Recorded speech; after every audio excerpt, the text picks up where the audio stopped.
Muy buenas tardes, señores directores que se han conectado y que se van a seguir conectando en los próximos minutos. Mi nombre es Gonzalo Iwasaki y en nombre de la Universidad Tecnológica del Perú, los saludo y les agradezco que puedan acompañarnos en este noveno Encuentro Nacional de Directores. Este evento además ha sido pensado en ustedes para contribuir de una manera decidida en su gestión como directores de los centros educativos. Y es que compartimos el gran objetivo de impulsar ese crecimiento personal de nuestros jóvenes en todo el país, basados en calidad educativa, en una constante actualización, que es algo permanente, para poder desarrollar metodologías de enseñanza que sean efectivas y eficientes. Eso sí, y aquí quiero reconocer la gran labor que cumplen todos ustedes día a día. Es valiosísima, formando ciudadanos responsables en nuestro país. Bien, esta tarde nos acompaña el señor rector de la Universidad Tecnológica del Perú, Jonathan Golergan, a quien quiero dar el pase para unas palabras de bienvenida. Jonathan, adelante. Muchas gracias, Gonzalo, y bienvenidos todos a este noveno Encuentro Nacional de Directores. Es un honor y es un gran placer para mí saber que hay tantos directores comprometidos con seguir perfeccionando su gestión y tratando de impulsar positivamente cambios relevantes en su entorno educativo. El año pasado, nada más, a lo largo de estos 9 años, 9 encuentros, hemos ido impactando mucho a miles de directores. Solamente en el último año, 2.700 directores han sido capacitados y en este encuentro también tenemos a muchos directores más que se ven beneficiados con estos encuentros y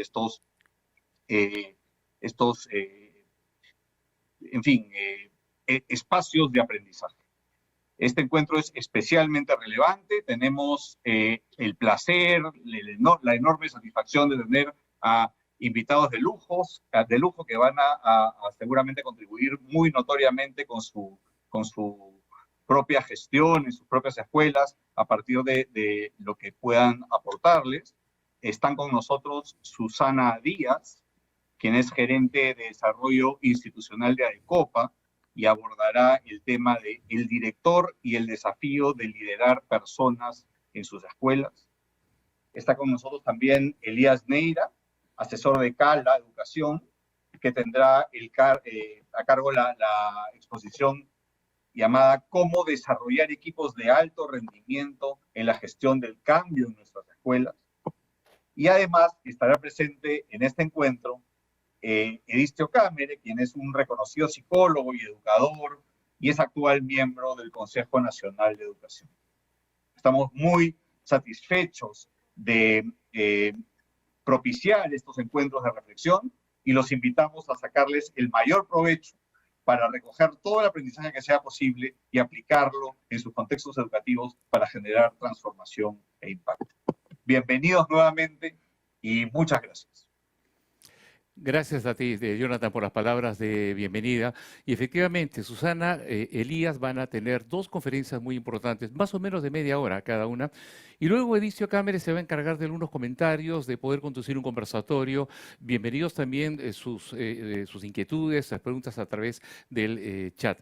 El primer tema tiene que ver con el liderazgo. Ya lo dijo Jonathan en su palabra de bienvenida. Es curioso que la palabra líder viene de la música, tanto la palabra como el concepto. El lead es una melodía principal que toda la orquesta la sigue, ¿no? Y eso es interesante porque no hay líder sin seguidores. El líder es un guía. Y Susana Díaz Tan va a desarrollar este tema, el desafío del director, ¿no? De liderar a las personas en las escuelas. Contarles algo de Susana. Susana Díaz Tan. Vamos a compartir con ustedes su hoja que es importante. Ella es educadora, especialista en educación personalizada, especialista en tutoría y orientación educativa escolar y familiar, máster en gestión y dirección de centros educativos, con una especialización en coaching, competencias directivas y calidad educativa. Susana, un gusto tenerte con nosotros. Muy buenas tardes y adelante, te escuchamos. Muy buenas tardes, Gonzalo. Es un honor para mí haber sido invitada a este noveno Encuentro Nacional de Directores y compartir este panel con amigos y destacados expertos en el ámbito de gestión directiva escolar. Gracias a la Universidad Tecnológica del Perú por esta invitación pero sobre todo por ese genuino interés de poder aportar a la educación del país, a la calidad educativa del país. Vivimos un momento difícil en la educación peruana, pero a la vez creo que es un momento decisivo en el futuro de nuestra nación, porque la mejora de la calidad educativa no solo depende de la normativa que el Estado promulgue, sino realmente depende de lo que ocurra al interior de cada escuela, de cada aula, para poder promover los aprendizajes para la vida, para poder forjar la ciudadanía, la identidad nacional, la honestidad, la justicia, la solidaridad que tanto necesitamos. Por lo tanto, la calidad educativa del país no solamente depende de leyes o normas, depende realmente de lo que ocurra en el aula frente al grupo de alumnos. Esta exposición trata justamente del liderazgo que los directivos podemos ejercer para promover un cambio educativo en el país, centrado en las personas. Invito a todos nuestros asistentes que a través de mi exposición podamos detenernos un momento en nuestro cotidiano y agitado quehacer y pararnos frente a un espejo para preguntarnos, ¿cómo estoy liderando mi escuela? ¿A quiénes trato de dirigir? ¿Qué competencias debo mejorar para realmente ejercer un liderazgo centrado en las personas? Y como ya han anunciado, mi ponencia se titula El director y el desafío de liderar personas. En algún momento pensé que el título podría ser El desafío de ser director hoy. Una vez y otra me pregunto, ¿quién querría dirigir una escuela hoy? ¿No? El contexto es muy difícil. Tengo ya 4 décadas en la docencia, más de 3 de ellas ejerciendo cargos directivos y por lo tanto he compartido y comparto muchas de las preocupaciones que hoy tienen ustedes, ¿no? Creo que no existe compensación económica que pueda retribuir el esfuerzo que significa dirigir en escuela, liderar una comunidad educativa, ¿no? Eh, a manera anecdótica, ayer miraba un poquito cuántas comisiones, por ejemplo, tiene que presidir un director hoy en día en la escuela pública, ¿no? Y encontré un título que decía, ahora preside el director únicamente 12 comisiones, ¿no? Entre ellas menciono algunas: la Comisión de Recursos Educativos y Mantenimiento de la Infraestructura, la Comisión de Calidad e Innovación de los Aprendizajes, la Comisión de Educación Ambiental y Gestión de Riesgos y Desastres, la Comisión de Alimentación Escolar, y etcétera, etcétera. Efectivamente, hace pocos días, un director con el cual me encontré me decía: me he vuelto un director de protocolos, ¿no? Porque ahora mi tarea precisamente es lograr que se cumplan todos los protocolos de bioseguridad en mi escuela. Y me paso gran parte del día verificando que si el lavado de manos, que si el distanciamiento entre estudiantes, si el profesor sigue usando la mascarilla a lo largo del día y el alumno lo propio, etcétera, etcétera, ¿no? En cada escuela, en estos últimos años, han sucedido cosas inimaginables, ¿no? El director ha tenido que liderar una rápida adaptación de los sistemas a una educación virtual de emergencia, por ejemplo, ¿no? Ha liderado un cambio con un sentido de urgencia, pero al cabo de estos 2 años y ante el retorno a las aulas, creo que es necesario detenerse y preguntarnos, ¿qué estoy liderando? ¿Procesos o personas? ¿Estoy realmente manteniendo viva la identidad del centro, la identidad de mi escuela, la misión, visión y los valores que estamos tratando de desarrollar y hacer vida? Albert Sonnenfeld, en su libro Liderazgo Ético, señala que liderar supone, en primer lugar, motivar, entusiasmar y educar. Hacer lo que en su sentido etimológico significa hacer salir, ¿no? E incluso en su significado indoeuropeo, que significa guiar, ¿no? Ayudar a ver. Un buen líder, añade Sonnenfeld, sabe cómo hacer que no permanezcan ocultas las mejores cualidades de las personas que trabaja con él. Sabe detectar las riquezas escondidas. Y entonces, aquí diríamos que la empresa educativa tiene como objetivo el crecimiento en humanidad de aquellos a quien se dirige. En principio, los alumnos. Luego veremos cómo interesa el crecimiento de todos los que integran la comunidad educativa. Cito aquí otros autores importantes en el tema del liderazgo, Luis Huete y Javier García, autores de un libro maravilloso que se llama Liderar para el bien común, ¿no? Y señalan que los directivos debemos tener dos claras intenciones en el momento de liderar. El primer propósito es procurar nuestro propio crecimiento como personas, ¿no? Pero a la vez este crecimiento que buscamos en nosotros mismos tiene que ser guiado por ese deseo de influir positivamente en las personas para conseguir un bien común. Por lo tanto, estamos hablando de dos elementos que tenemos que tener muy en cuenta. Tengo que tratar de ser la mejor persona posible para poder ser un buen líder, pero no solamente para ser reconocido, para tener prestigio, para tener éxito, sino fundamentalmente porque con este modo de ser voy a poder contribuir al crecimiento de mi escuela, al crecimiento de las personas que la conforman, ¿no? Y entonces aquí llegamos a un punto donde el fundamento de la acción directiva, el fundamento del liderazgo directivo es poder reconocer ese ser personal sobre la que se asienta la relación entre los miembros de la institución educativa. Don Víctor Garcíaos, un pedagogo español que promovió muchísimo la educación centrada en la persona, decía que en una escuela lo primero son los padres, luego los docentes y finalmente los alumnos, ¿no? Y decía que lo primero son los padres porque sin ellos no podemos nosotros educar bien o llegar bien a los estudiantes. Pero luego hacía una aclaración.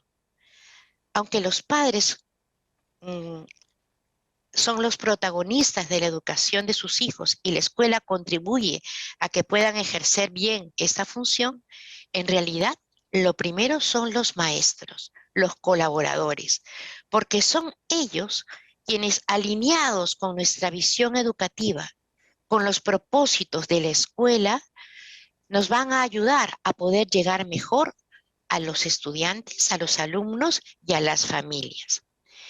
Es importantísimo que nosotros entendamos qué significa reconocer ese ser personal. En realidad, es una mirada que deberíamos tener sobre la vida y sobre la comprensión de quién es el ser humano, ¿no? Es ese reconocimiento a la dignidad personal que se nota en la forma como nos relacionamos. En la escuela, por ejemplo, se nota en cuanto los alumnos los llamamos por su nombre y no por un apellido o por un número de orden, ¿no?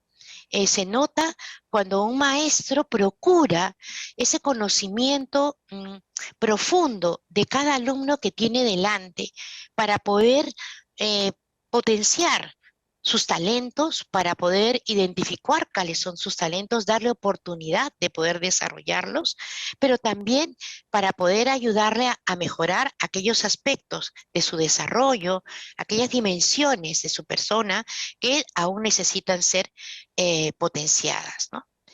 Del mismo modo como nosotros apelamos a ese reconocimiento de la singularidad para que cada alumno sea tratado según su individualidad, pues el director ha de relacionarse con los miembros de la comunidad educativa mirando Los primero como personas.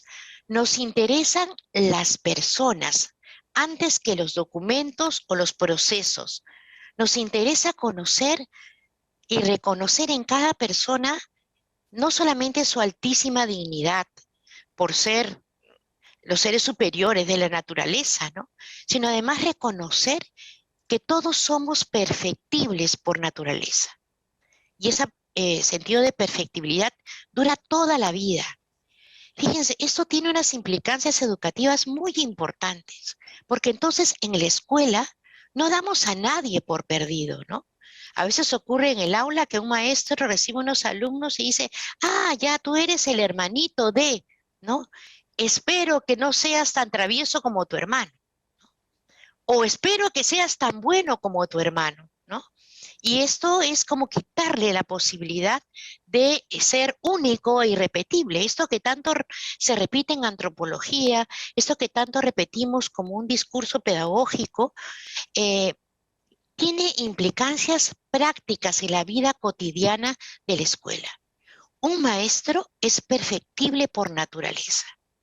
Cada día puede aprender algo nuevo. Cada día puede innovar su enseñanza. Cada día puede mejorar los procesos de aprendizaje, su relación con los alumnos, su relación con los padres. Siempre podemos aprender, ¿no? Y entonces también cuando nosotros tratamos de enfocar una educación centrada en las personas, estamos hablando de que queremos promover el desarrollo de la persona completa, total, integral, decimos formación integral. Pero ¿qué significa esto? Atender todas las dimensiones y características de la persona. Nos debe interesar en la propuesta educativa atender no solamente lo académico o lo intelectual, nos interesa también el que los alumnos puedan conseguir hábitos de vida saludable, nos interesa que puedan desarrollarse afectivamente, nos interesa que puedan desarrollar hábitos y que puedan adquirir valores o virtudes, ¿no? Que son los valores hecho vida, digamos, a la práctica, llevados a la práctica. Y nos interesa reconocer en cada persona, en los estudiantes, en los docentes, estos constituyentes o características. Somos únicos e irrepetibles, que es la singularidad. Solamente nos desarrollamos relacionándonos con los demás. Estamos llamados como seres sociales a la apertura a las personas y a las cosas y al mundo que tenemos que cuidar. Y obviamente estamos llamados a trascender, a desarrollarnos y dejar huella, ¿no? A ir más allá simplemente de unos resultados. A veces en las escuelas se entiende esto en teoría, sin embargo, en la práctica, pues no se atienden todas las dimensiones, ¿no?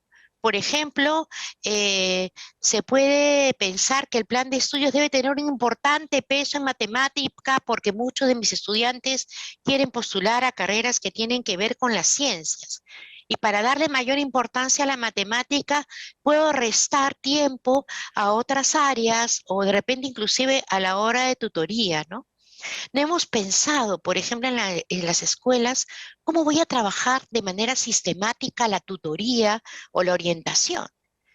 Se utilizan las horas de tutoría para apagar un incendio, ¿no? Sí, es verdad, los chicos se han portado mal ahora, en la hora de tutoría les voy a hablar para que tengan mejores hábitos de convivencia. Cuando debemos trabajar de repente de manera preventiva, la prevención del alcohol, del consumo de alcohol o la prevención de drogas. De igual manera, en nuestro trato directivo con los colaboradores, nosotros tenemos que entender que cada profesor es único, que tiene detrás una historia, que tiene un contexto, ¿no? Y que es importante poder conocer cómo es ese profesor, cómo es su carácter, cómo son sus hábitos de trabajo, cómo son sus competencias personales y técnicas para llevar adelante su tarea, ¿no? Don Edistio Cameron, en su último libro, Más allá de las aulas, Educar más allá de las aulas, nos explica que el maestro requiere desarrollar dos factores fundamentales para vincularse con los alumnos, ¿no? Por un lado, es la palabra, en realidad el dominio de su materia o de aquello que quiere inculcar, ser capaz de argumentar, de brindar razones y motivar a los alumnos. Y el otro elemento, además de la palabra, es la ejemplaridad, ¿no? Y entonces la pregunta sería, ¿cómo ayuda el director a sus colaboradores, a sus docentes, por ejemplo, para alcanzar un buen dominio de su área, para poder establecer esa autoridad profesional necesaria para poder liderar la clase? Y a la vez, ¿cómo le ayuda para adquirir esos hábitos, ese dominio del carácter, esas virtudes, orden, responsabilidad, eh, honestidad, para poder realmente ser ejemplo, o por lo menos una persona que se esfuerza en adquirir ciertas competencias necesarias para poder vincularse a los alumnos, ¿no? Un director debe saber por qué Juan, el profesor Juan, pierde la paciencia tan rápido con los alumnos. ¿Qué le pasa? ¿Es una falta de autodominio? ¿Tiene un contexto detrás que lo hace llegar muy tenso a la escuela? Tiene que saber por qué la profesora María se queda dormida en las reuniones, ¿no? ¿Qué pasa con ella? ¿Tiene un problema de salud? ¿Tiene de repente un familiar en casa que tiene que atender hasta altas horas de la noche y no tiene un buen descanso? Tenemos que conocer a cada una de las personas que trabaja con nosotros para poder realmente empezar nuestro liderazgo centrado en las personas, ¿no? José María Cardona dice lo siguiente, ¿no? Un líder es aquel que desarrolla la confianza de los demás en sí mismos. Ojo, no estoy diciendo no en el líder, ¿no? En sí mismos. Aquel que se conoce y cree y sabe cuáles son sus talentos, cuáles son digamos, las competencias en las cuales se puede apoyar. El que empuja a los demás a elevar el concepto de su propia identidad, a reflexionar sobre el contenido que pueden dar a su vida, a interiorizar desafíos, a ser más humanos, más éticos, más libres, a elevarse por encima de sus preocupaciones. En una palabra, hay a autotrascenderse, ¿no? Es decir, por ejemplo, un líder en este momento tiene que ayudar a encontrar el sentido de propósito a eso que hacemos diariamente los maestros, ¿no? Es líder, tiene que lograr que el profesor pueda alinear sus tareas, sus funciones, sus propias aspiraciones personales con los fines y propósitos de la educación que estamos brindando en la institución. Pongo un ejemplo concreto, ¿no? Muchos profesores se preguntarán, ¿por qué hago una evaluación diagnóstica? ¿Por qué tengo que llenar estos formatos, ¿no? ¿Será para la satisfacción del director, de la UGEL, ¿no? ¿Para qué lleno este formulario? Y en realidad, si miramos el sentido de propósito, ¿cómo se alinea la evaluación diagnóstica, por ejemplo, con una formación integral?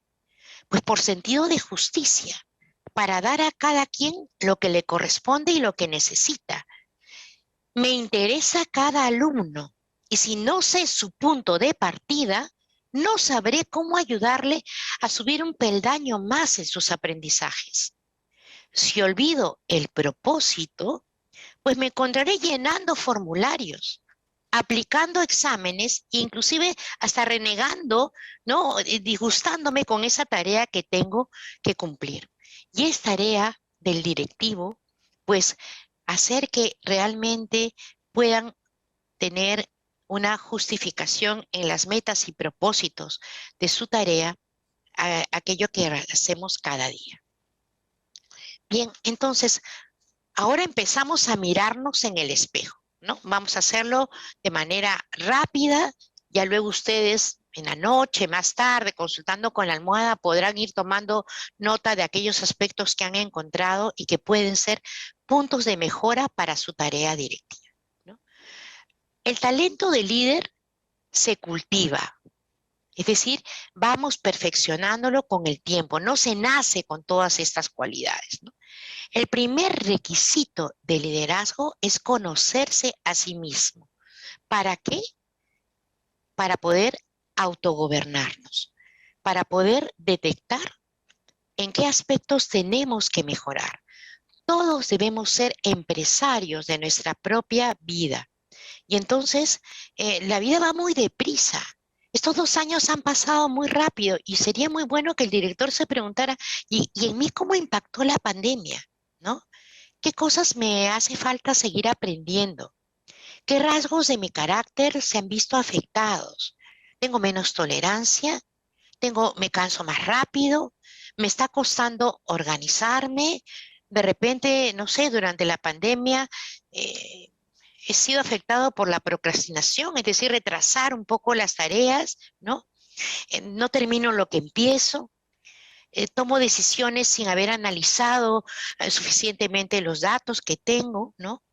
Entonces, analizarse en todas las dimensiones. ¿Cómo andan mis hábitos de vida saludable? ¿Descanso lo suficiente? ¿No? ¿Cuido realmente mi salud? Dicen que cuando uno no duerme lo suficiente y los directores solemos dormir poco, pues la tolerancia baja y nuestra capacidad para analizar con calma y serenidad los problemas también. Y nos podemos equivocar mucho más. Y se nota cuando estamos cansados, ¿no? Se nota cuando nuestro rostro, nuestra forma de tratar a las personas, notan realmente si hemos descansado bien o no, ¿no?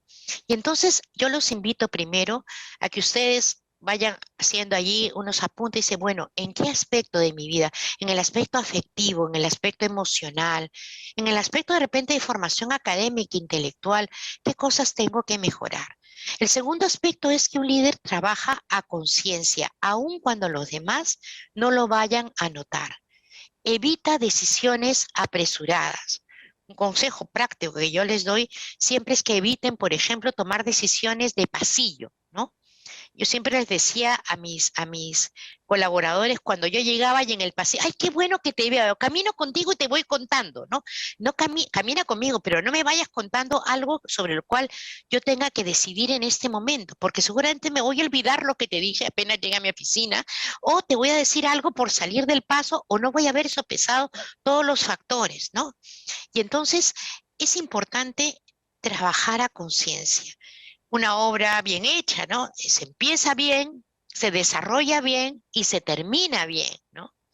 Bueno, tercero, luego el buen líder, pues es líder, una autoridad en su ámbito de trabajo.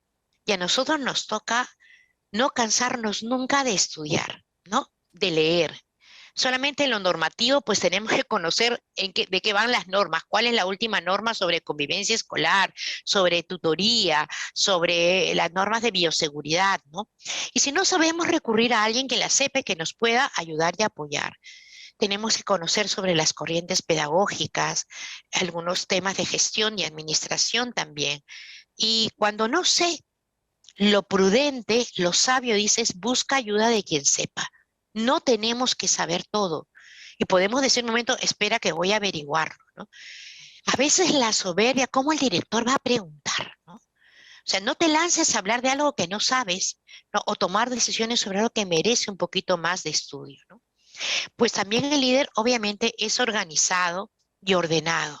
Apunta para no olvidarse, ¿no? Usa una agenda y no siempre esto podemos tenerlo como quisiéramos.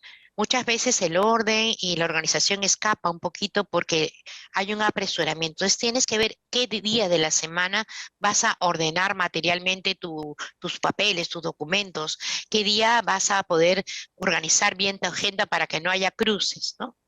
Hemos hablado de la necesidad de conocerse para qué, para conseguir ese autogobierno, ¿no? Que es la madurez en realidad que necesita el líder. Ese autogobierno implica el autodominio del carácter, de las emociones. A veces nos dejamos llevar por los impulsos, por el momento, y tenemos que a veces retroceder y pedir perdón, pero en realidad lo que tenemos que transmitir es serenidad, es calma, ¿no? Y demostrar que sí, mira, a veces tengo que contar hasta 10 antes de decir, o decir a alguna persona, en este momento no puedo resolver este tema, déjame pensarlo, ¿no? Es algo que se ejercita todo el tiempo. moriremos y probablemente no hemos conseguido el autodominio total de nuestra persona, ¿no? Pero creo que es una lucha constante. El líder, el director que se enfrasca en una mejora continua de su propia persona, podrá acompañar mejor a sus colaboradores, a los padres, a los alumnos, también en ese proceso de mejora continua, donde ponemos metas concretas para estos próximos 15 días, para este mes, no todo a la vez, ¿no? Pues el líder también lucha por ser humilde, por ser prudente, por estar dispuesto a servir a todos, ¿no? Es promotor de unidad, guarda las espaldas a sus colaboradores, no propaga rumores y no acepta tampoco el chisme como fuente de información. Director, vengo y te digo por si acaso que aquí este grupo, ¿no? De profesores está planeando algo en contra tuyo, ¿no? O estos padres de familia, no, no escucha rumores, sino siempre funda sus decisiones en la verdad. Y este promotor de unidad en cada despacho, en cada reunión, recuerda una y otra vez los propósitos y fines de la institución, ¿no? En síntesis, como dice Santiago Toneu, un líder es generador de confianza y seguridad, con prudencia y alta calidad ética, transparente, congruente sobre todo ante sí mismo, libre y responsable, capaz de autogobernarse, estable, ejemplar y muy enamorado de la unidad. Imagínense que esa es la claqueta con la que ustedes los presentan el primer día de clases o en la primera reunión de padres, y aquí arriba, en vez de decir un líder, dice tu nombre, ¿no? No sé, Manuel Pérez, ¿no? Es generador de confianza, prudencia. Dices, a ver un ratito, acá esto de capaz de autogobernarme todavía no lo logro en este aspecto, ¿no? Digamos que no tenemos que ser perfectos, pero sí se tiene que advertir en el líder este deseo por seguir mejorando y seguir construyendo esta mejora personal sobre la que se basa nuestro liderazgo y en el perfeccionamiento de nuestro talento, ¿no? Entonces, ¿cómo lideraremos personas, no? Tratar de conocer lo mejor posible a cada colaborador. Por favor, pongámonos como propósito, primero las personas, luego los papeles y los documentos, ¿no? En el día, o mientras la jornada, lo primero que haremos será atender las necesidades de la persona, ¿no? Aquí he puesto una figura que también cita Edistio en su libro, que dice que la vida escolar, como el agua, no se puede asir ni detener con las manos, ¿no? Transcurre muy rápidamente. Y es importante que sí podamos ser capaces de conducir, de encauzar la vida escolar. Y para eso es necesario a veces proponerse intencionalmente ese pararse a atender. Hoy voy a atender al profesor de biología, ¿no? Que desde hace días lo veo taciturno cruzando al momento de ingresar al colegio. O hoy día voy a llamar al coordinador de convivencia porque estoy preocupado que los chicos están jugando muy violentamente en el recreo, o tengo quejas de bullying o de violencia escolar, ¿no? Eh, o sea, en esa vorágine que se da en el día a día, tenemos que tener como propósitos de acercarnos a las personas. ¿A quién voy a atender? ¿O qué situación voy a observar? ¿Con quiénes me voy a reunir? Y estar abierto al diálogo, ¿no? Segundo, ¿qué voy a hacer para que realmente tengamos una visión compartida, ¿no? Les decía hoy, ahora que es importante que los despachos, las reuniones, puedan ayudarnos a recordar qué es lo que busca la escuela, qué es lo importante, ¿no? Por ejemplo, aquí en la escuela nos interesan todos los alumnos, ¿no?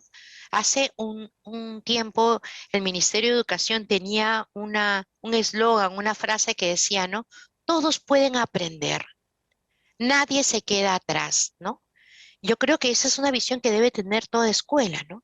La misión de un maestro no es enseñar. La misión de un maestro es lograr que sus alumnos aprendan, por ejemplo, ¿no? Esta visión compartida la tenemos. Averiguamos y ayudamos a los maestros a detectar por qué tal grupo no está logrando los aprendizajes esperados de repente en el área de lógico matemático, en comprensión lectora. Nos interesan todos, no nos interesa la media solamente, nos interesan todos y cada uno, ¿no? Bueno, es importante saber escuchar a las personas para poder tomar decisiones colegiadas, informarse bien, utilizar la data, los resultados. Por ejemplo, los padres se quejan de que hay mucha tarea. Muy bien, ¿cuántos padres? A ver, voy a investigar qué tareas hemos estado asignando para la casa para realmente ver si es una percepción o si hay datos objetivos que justifiquen alguna medida para solucionar este problema, ¿no? Si conocemos a las personas, además podremos asignar funciones y encargos según sus capacidades, ¿no? Y también es importante tener un plan de formación basado en un análisis de las necesidades de los colaboradores y según eso poder instruir, pero también poder delegar. Saber delegar. No se trata de decir, bueno, yo te delego y ahora tú te encargas de esto y esa persona de repente no tiene ninguna experiencia. Se trata de acompañar a la persona para que pueda desarrollar esa función o ese encargo, ¿no? Primero de repente yo lo hago y tú me miras, ¿no? Y luego tú lo haces y yo te observo y te acompaño y luego ya veo que tú lo puedes hacer solo, ¿no? Luego apoyar la innovación con sentido, preparar los cambios, no tener miedo a innovar. Ahí Elías ahora nos va a hablar un poquito cómo fortalecer esa cultura de cambio en la escuela y también nos va a hablar del punto 7 de fortalecer el desarrollo de equipos y comunidades profesionales de aprendizaje, ¿no? Es necesario, por ejemplo, optimizar esas reuniones que hay en los colegios de equipos educadores, de equipos de área, de equipos interdisciplinarios para que realmente sean reuniones efectivas, ¿no? Un punto importante es reconocer los méritos de los profesores con prontitud. Los colaboradores, también me refiero al personal administrativo, necesitan con frecuencia esa palmadita en el hombro, esa palabra de aliento. Me encantó cómo dirigiste la formación el día de hoy, ¿no? Ahora las formaciones están limitadas, ¿no? O me ha gustado mucho cómo han participado tus alumnos en este debate, ¿no? Corregir en privado, no en público, ¿no? Corregir en privado y siempre con sentido positivo para motivar a la persona a esa mejora. Luego, tratar de que en el colegio haya siempre orden y disciplina. O sea, hay que tener firmeza para corregir y para orientar y para prevenir los conflictos y el desorden. Pero también hay que ser flexible y ser comprensivo, ¿no? Fijarse metas. Aquí hemos dicho, aquí es importante conocerse, pero luego tienes que tener metas de mejora personal y profesional y ayudar a que los colaboradores hagan lo propio. Bueno, creo que estoy ya sobre el tiempo. Quiero terminar con esta frase, ¿no? Liderar es el arte de influir sobre las personas para que trabajen con ilusión en la consecución de fines que merezcan la pena.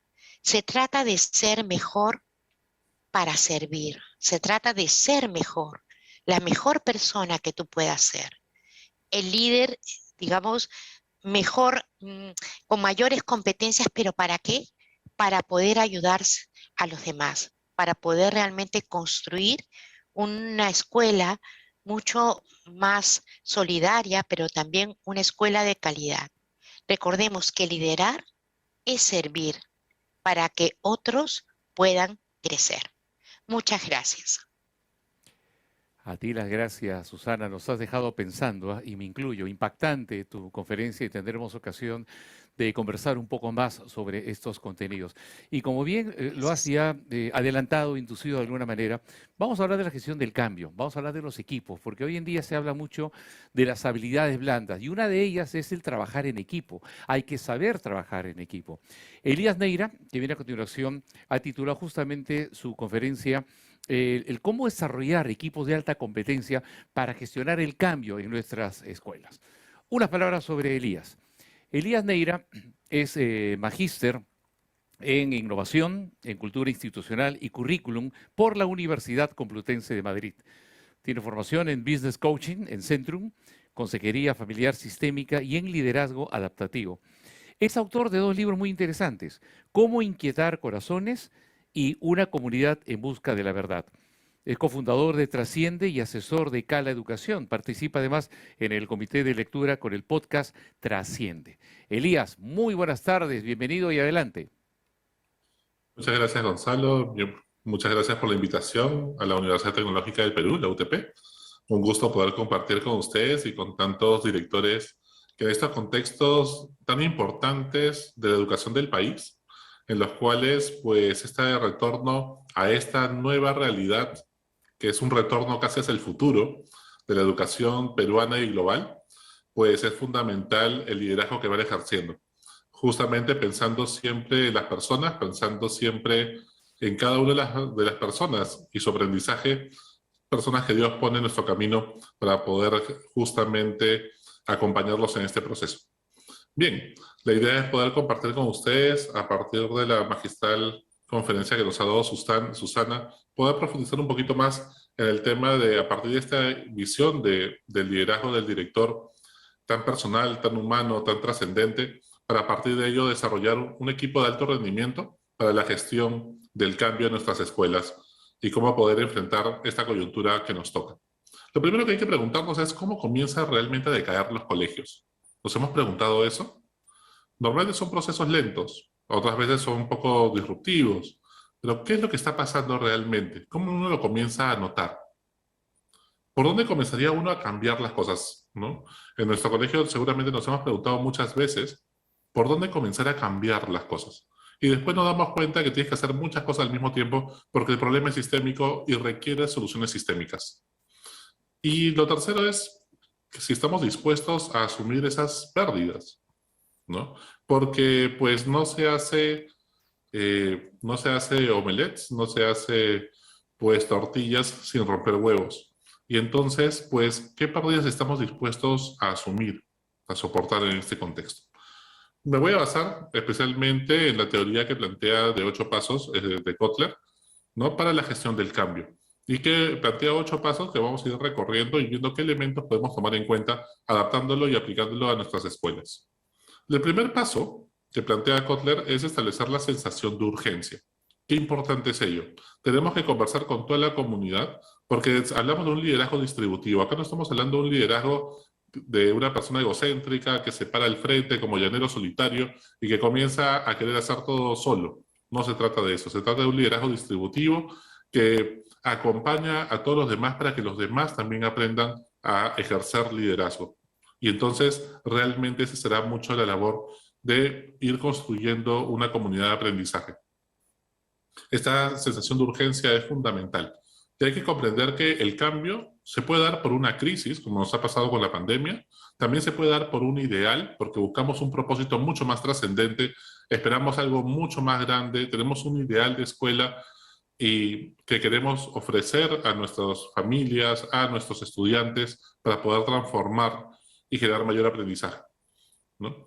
Y también muchas veces se da junto. Al mismo tiempo tenemos un ideal, un propósito mucho más trascendente, una visión de escuela mucho más elevada, y al mismo tiempo también estamos enfrentando crisis concretas y constantes en este mundo tan cambiante, en este mundo que llamamos tan volátil y que genera tanta incertidumbre.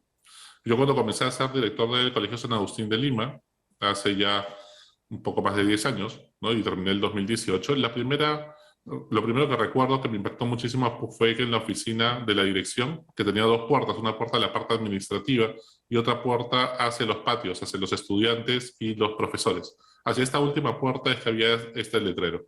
Y inmediatamente lo que hice con el letrero fue romperlo, botarlo a la basura y pensé que con eso ya estaba solucionadas las cosas. Al día siguiente, cuando me despierto y bajo a la oficina, pues me encuentro con que alguien había visto que el letrero se había despegado, se había perdido, volvió a imprimir otro y lo volvió a pegar.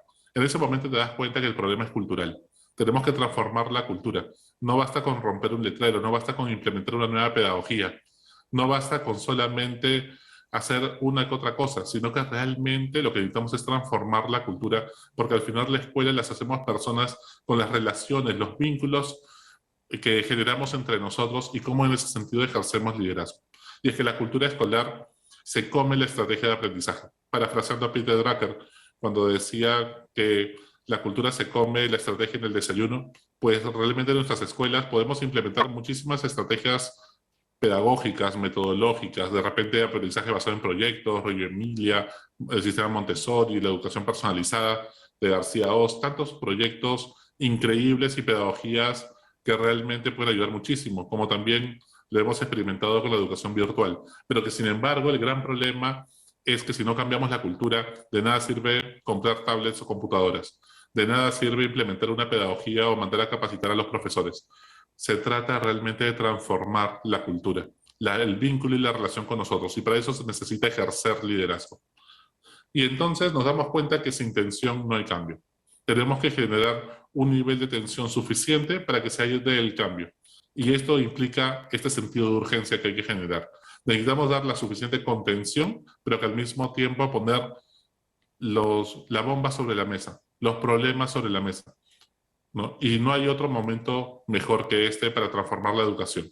El mundo está cambiando muchísimo, post pandemia, nos encontramos en una realidad distinta que requiere de nosotros una nueva escuela.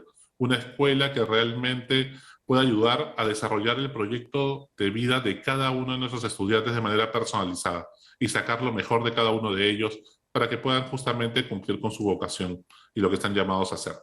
Y en ese sentido, pues, es que no vale la estandarización simplemente y jugar con las medias. Tenemos que preocuparnos por cada persona. Y hay que poner esos elefantes sobre la mesa, como dicen los norteamericanos, y realmente también asegurar la confianza, la contención, el soporte, para que pueda la mesa soportar al elefante. Ambas cosas son necesarias. Poner el elefante sobre la mesa, que va a generar tensión, conversar los temas difíciles que muchas veces se comentan en el pasillo, dejar de solamente solucionar lo urgente para preocuparnos por lo importante, por estos grandes problemas de la escuela que tenemos que conversar, y no solamente solucionando mañana si hay clases o no, quién entra por qué puerta. Por supuesto que hay que solucionar cosas prácticas, pero lo importante es trascender ello para no olvidarnos los grandes problemas sobre la educación, que al final son problemas humanos, que el problema siempre al final es cómo generamos mayor aprendizaje, ayudamos a las personas a crecer. Y no solamente a los estudiantes, a toda la comunidad de aprendizaje, a los padres de familia, a los estudiantes, a los profesores, al equipo directivo. Todos tenemos que aprovechar cada situación como una oportunidad de aprendizaje. Una vez que está planteado esta situación de emergencia, este sentido de urgencia, pues tenemos que co-crear un equipo de alto rendimiento. ¿Cómo construimos, desarrollamos un equipo que realmente, una comunidad de directivos que sea capaz de enfrentar estos problemas? McKinsey, esta gran consultora internacional, cuando la UNESCO le pidió que investigue los mejores y los peores sistemas educativos del mundo, allá por el 2008 al 2011, pues se encontró con que los 3 factores que más influyen en los aprendizajes son, en primer lugar, la calidad de los docentes y su capacitación, eso sin duda. Entonces estamos hablando de un problema de personas, no de comprar laptops o implementar tal programa o software. Se trata de personas. La calidad de los docentes es irreemplazable. Es un tema de personas y por lo tanto eso es fundamental. Lo segundo que más afecta el aprendizaje, increíblemente, es el liderazgo de los directivos. Si los directivos no generan la cultura, el espacio, las facilidades, estar al servicio de los docentes para que den lo mejor de ellos, entonces también afecta muchísimo los aprendizajes de toda la comunidad educativa. Y lo tercero es la atención a los estudiantes con bajo rendimiento, los más necesitados. Los más necesitados en deportes, en arte, en habilidades socioemocionales, en matemáticas, en inglés, en todos los aspectos, incluso a nivel pastoral. Entonces, todos los colegios vamos a tener, pues, algún estudiante que sobresale y que podamos lucirnos a una foto marquetera diciendo que es el estudiante primer puesto que ingresó a tal universidad, o que tantos estudiantes logramos que pasen las certificaciones de inglés. El tema está en qué hacemos con los estudiantes que se van quedando, que tienen dificultades. En una escuela que su calidad tiene que basarse y tiene que evaluarse según cuántos estudiantes podemos sacar adelante y que realmente nadie se quede atrás. ¿Qué hacemos con este quintil inferior? Y ahí se notará la escuela que es buena, porque todas las escuelas, por más malas que sean, siempre va a tener algún estudiante que sobresale que podamos utilizar para una foto marketera. Entonces, cuando hablamos del ejercicio del liderazgo, este liderazgo educativo implica una relación con las personas, ¿no? No se nace siendo líder, se aprende a ejercer liderazgo. Nadie es líder. Una persona puede ejercer mucho liderazgo gestionando su escuela y al mismo tiempo puede ser que no ejerza liderazgo cuando va a su casa y tiene que lidiar con su familia. Nosotros ejercemos liderazgo según un propósito trascendente que nos trasciende, que queremos que las personas crezcan, que sean mejores personas, una mejor versión de ellos mismos, no para manipularnos, sino para inspirar. Hay dos formas de influir en el entorno y en las personas: manipulando, dándole a cada uno lo que le gusta y lo que quiere, y ya hemos visto bastantes gobiernos populistas en el contexto del siglo XXI, y al mismo tiempo la otra forma es inspirando, metiendo fuego en el corazón. Inspiro significa meter fuego en el corazón, ser capaz de realmente ayudar a crecer a las personas para que autónomamente, con libertad interior, puedan realmente cumplir sus propios sueños, el llamado al cual se sienten pues para realizar para autorrealizarse y al mismo tiempo construir una sociedad mejor. Entonces, pues implica un conocimiento personal, como ya ha dicho Susana, implica que no significa tener un cargo, no. Y siempre hay que entender que este liderazgo, este ejercicio de liderazgo, es contextualizado. No existe un liderazgo perfecto para todas las realidades. El liderazgo es contextualizado porque simple y llanamente, cuando en algunos momentos requerirá que seamos más flexibles y abiertos para dar libertad y autonomía. En otros momentos exigirá de nosotros un ejercicio de liderazgo más distributivo y colaborativo. En otros momentos, pues, de la escuela y del equipo, implicará un liderazgo quizá más vertical y exigente, ¿no? Y entonces, según el momento de la escuela, según el momento del equipo, pues tendremos, y según el tipo de personas, tratar a cada uno según lo que necesite, con equidad. Esa personalización implica que el liderazgo sea contextualizado, ¿no? Y poco a poco se va generando una visión compartida. Cuando elegimos un equipo de personas, tenemos que escoger en primer lugar personas con mucho propósito, y un propósito trascendente, que realmente les apasione el aprendizaje, que realmente les apasione ayudar a crecer a las personas, ¿no? Que realmente le apasione formar en valores a cada persona y que realmente sientan que tienen una vocación de maestro increíble e insuperable. No importa su primera carrera que haya estudiado. Muchos de los que hemos llegado a la educación venimos de otras carreras, pero con ese gran propósito centrados en el aprendizaje. Y en este sentido trascendente de ayudar a las personas a ser una mejor versión de ellos mismos y cumplir su proyecto de vida. Por otro lado, tiene que ser diversos. Es importante la unidad en la diversidad. Cuando somos inmaduros, cogemos personas para que sean de nuestro equipo, personas que sean semejantes a nosotros. Si yo soy demasiado organizado, entonces escojo un equipo de puros organizados como si fueran clones míos. Y eso hace que todo el barco se vaya a babor, ¿no? Hacia un lado. Y eso no ayuda. Necesitamos equipos diversos, que tengamos la madurez de escoger personas, que si yo soy muy organizado, pues necesito personas más creativas, que también me equilibren, que me den una visión distinta a la mía, que juntos en el diálogo podamos construir un proyecto común como escuela, pero que la escuela no tiene que ser un clon de mis pensamientos y mis ideales. Necesito gente que me equilibre y me complemente. Si yo soy bastante retador, pues necesito personas también más protectoras en mi equipo. Si de repente yo tiendo a comunicar bastante bien, necesito gente que sepa investigar muchísimo y en fuentes confiables para que lo que diga no sea una tontería. Necesito gente que me equilibre y me complemente, porque yo solo no lo voy a poder hacer, ¿no? Otra cosa fundamental es co-crear una visión compartida. ¿Qué visión tenemos de la escuela? ¿Qué es lo que buscamos hacer? ¿Qué sueño Dios ha puesto en nuestros corazones y que realmente estamos dispuestos a transformar esa realidad?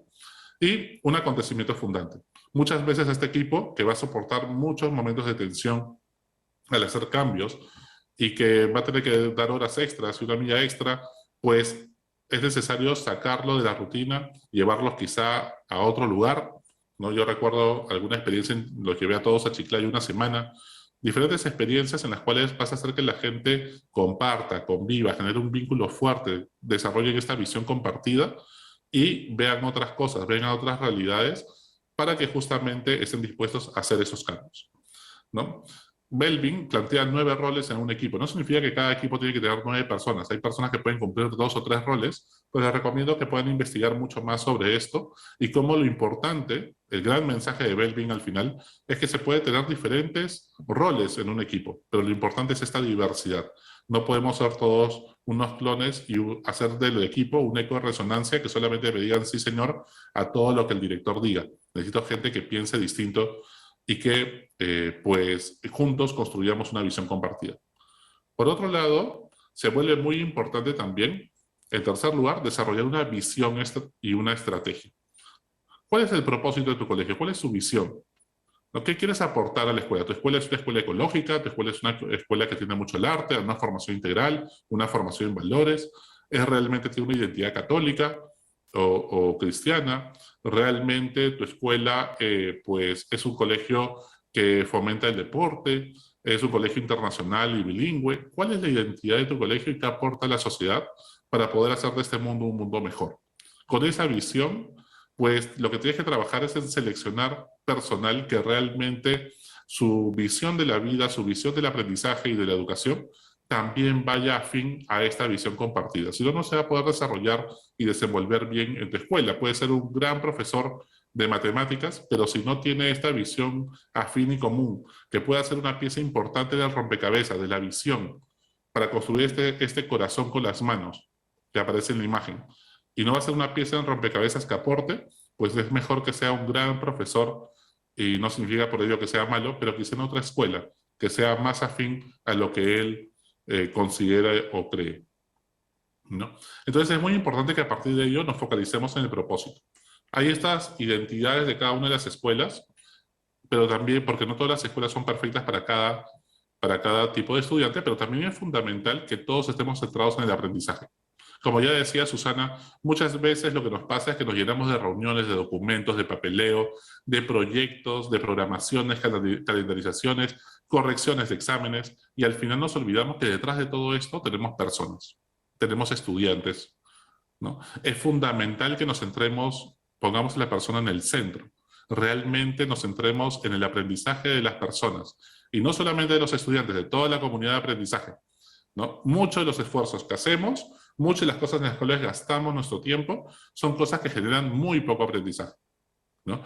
Lo que más nos cansa es hacer kermeses, hacer fiestas por el aniversario del colegio, de repente preparar un Día de la Madre, y no digo que no haya Día de la Madre, no estoy diciendo que no celebremos fiestas patrias, por supuesto que sí, pero tenemos que preguntarnos cómo de estas actividades generamos mayor aprendizaje, y centrarnos en el aprendizaje, no en el éxito, porque muchas veces lo que nos pasa es que creemos que estamos centrados en el aprendizaje, pero de repente en las evaluaciones queremos ver si la gente saca 10 o 11 para saber si pasa de año, si saca D, A o B, o realmente estamos centrados en darle con la evaluación formativa, darle retroalimentación para que siga aprendiendo.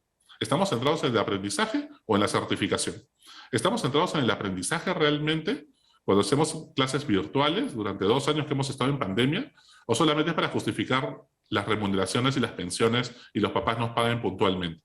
Los niños pequeños en inicial no necesitaban tanto tiempo frente a una pantalla, pero sin embargo muchos colegios decidieron pues tenerlos frente a pantalla toda la mañana con tal de que los papás paguen las pensiones. ¿Estamos centrados realmente en el aprendizaje o en otras cosas?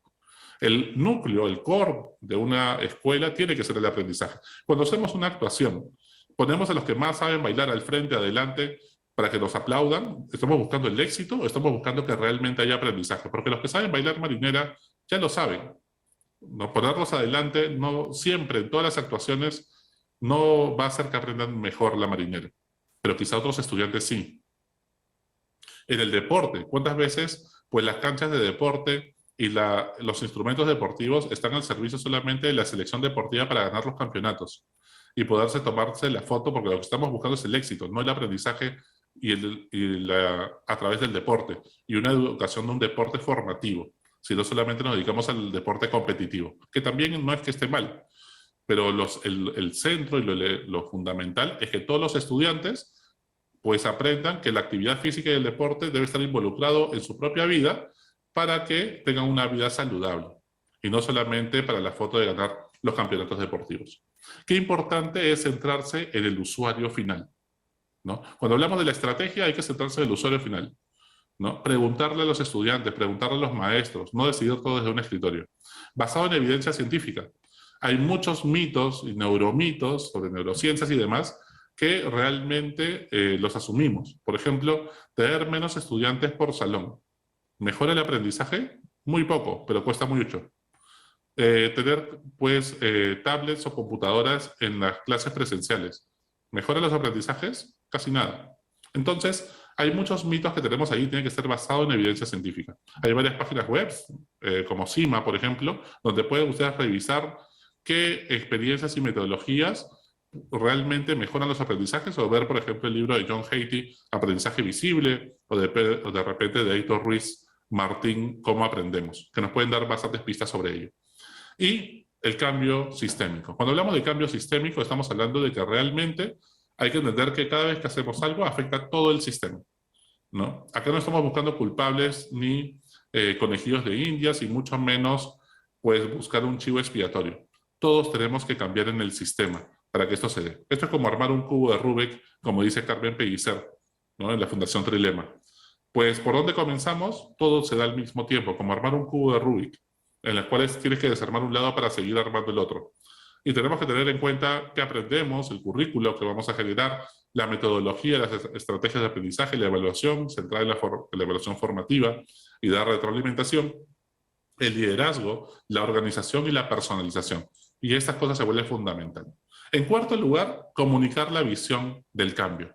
Es importante saber comunicar y entender que hay una ley de difusión de la innovación.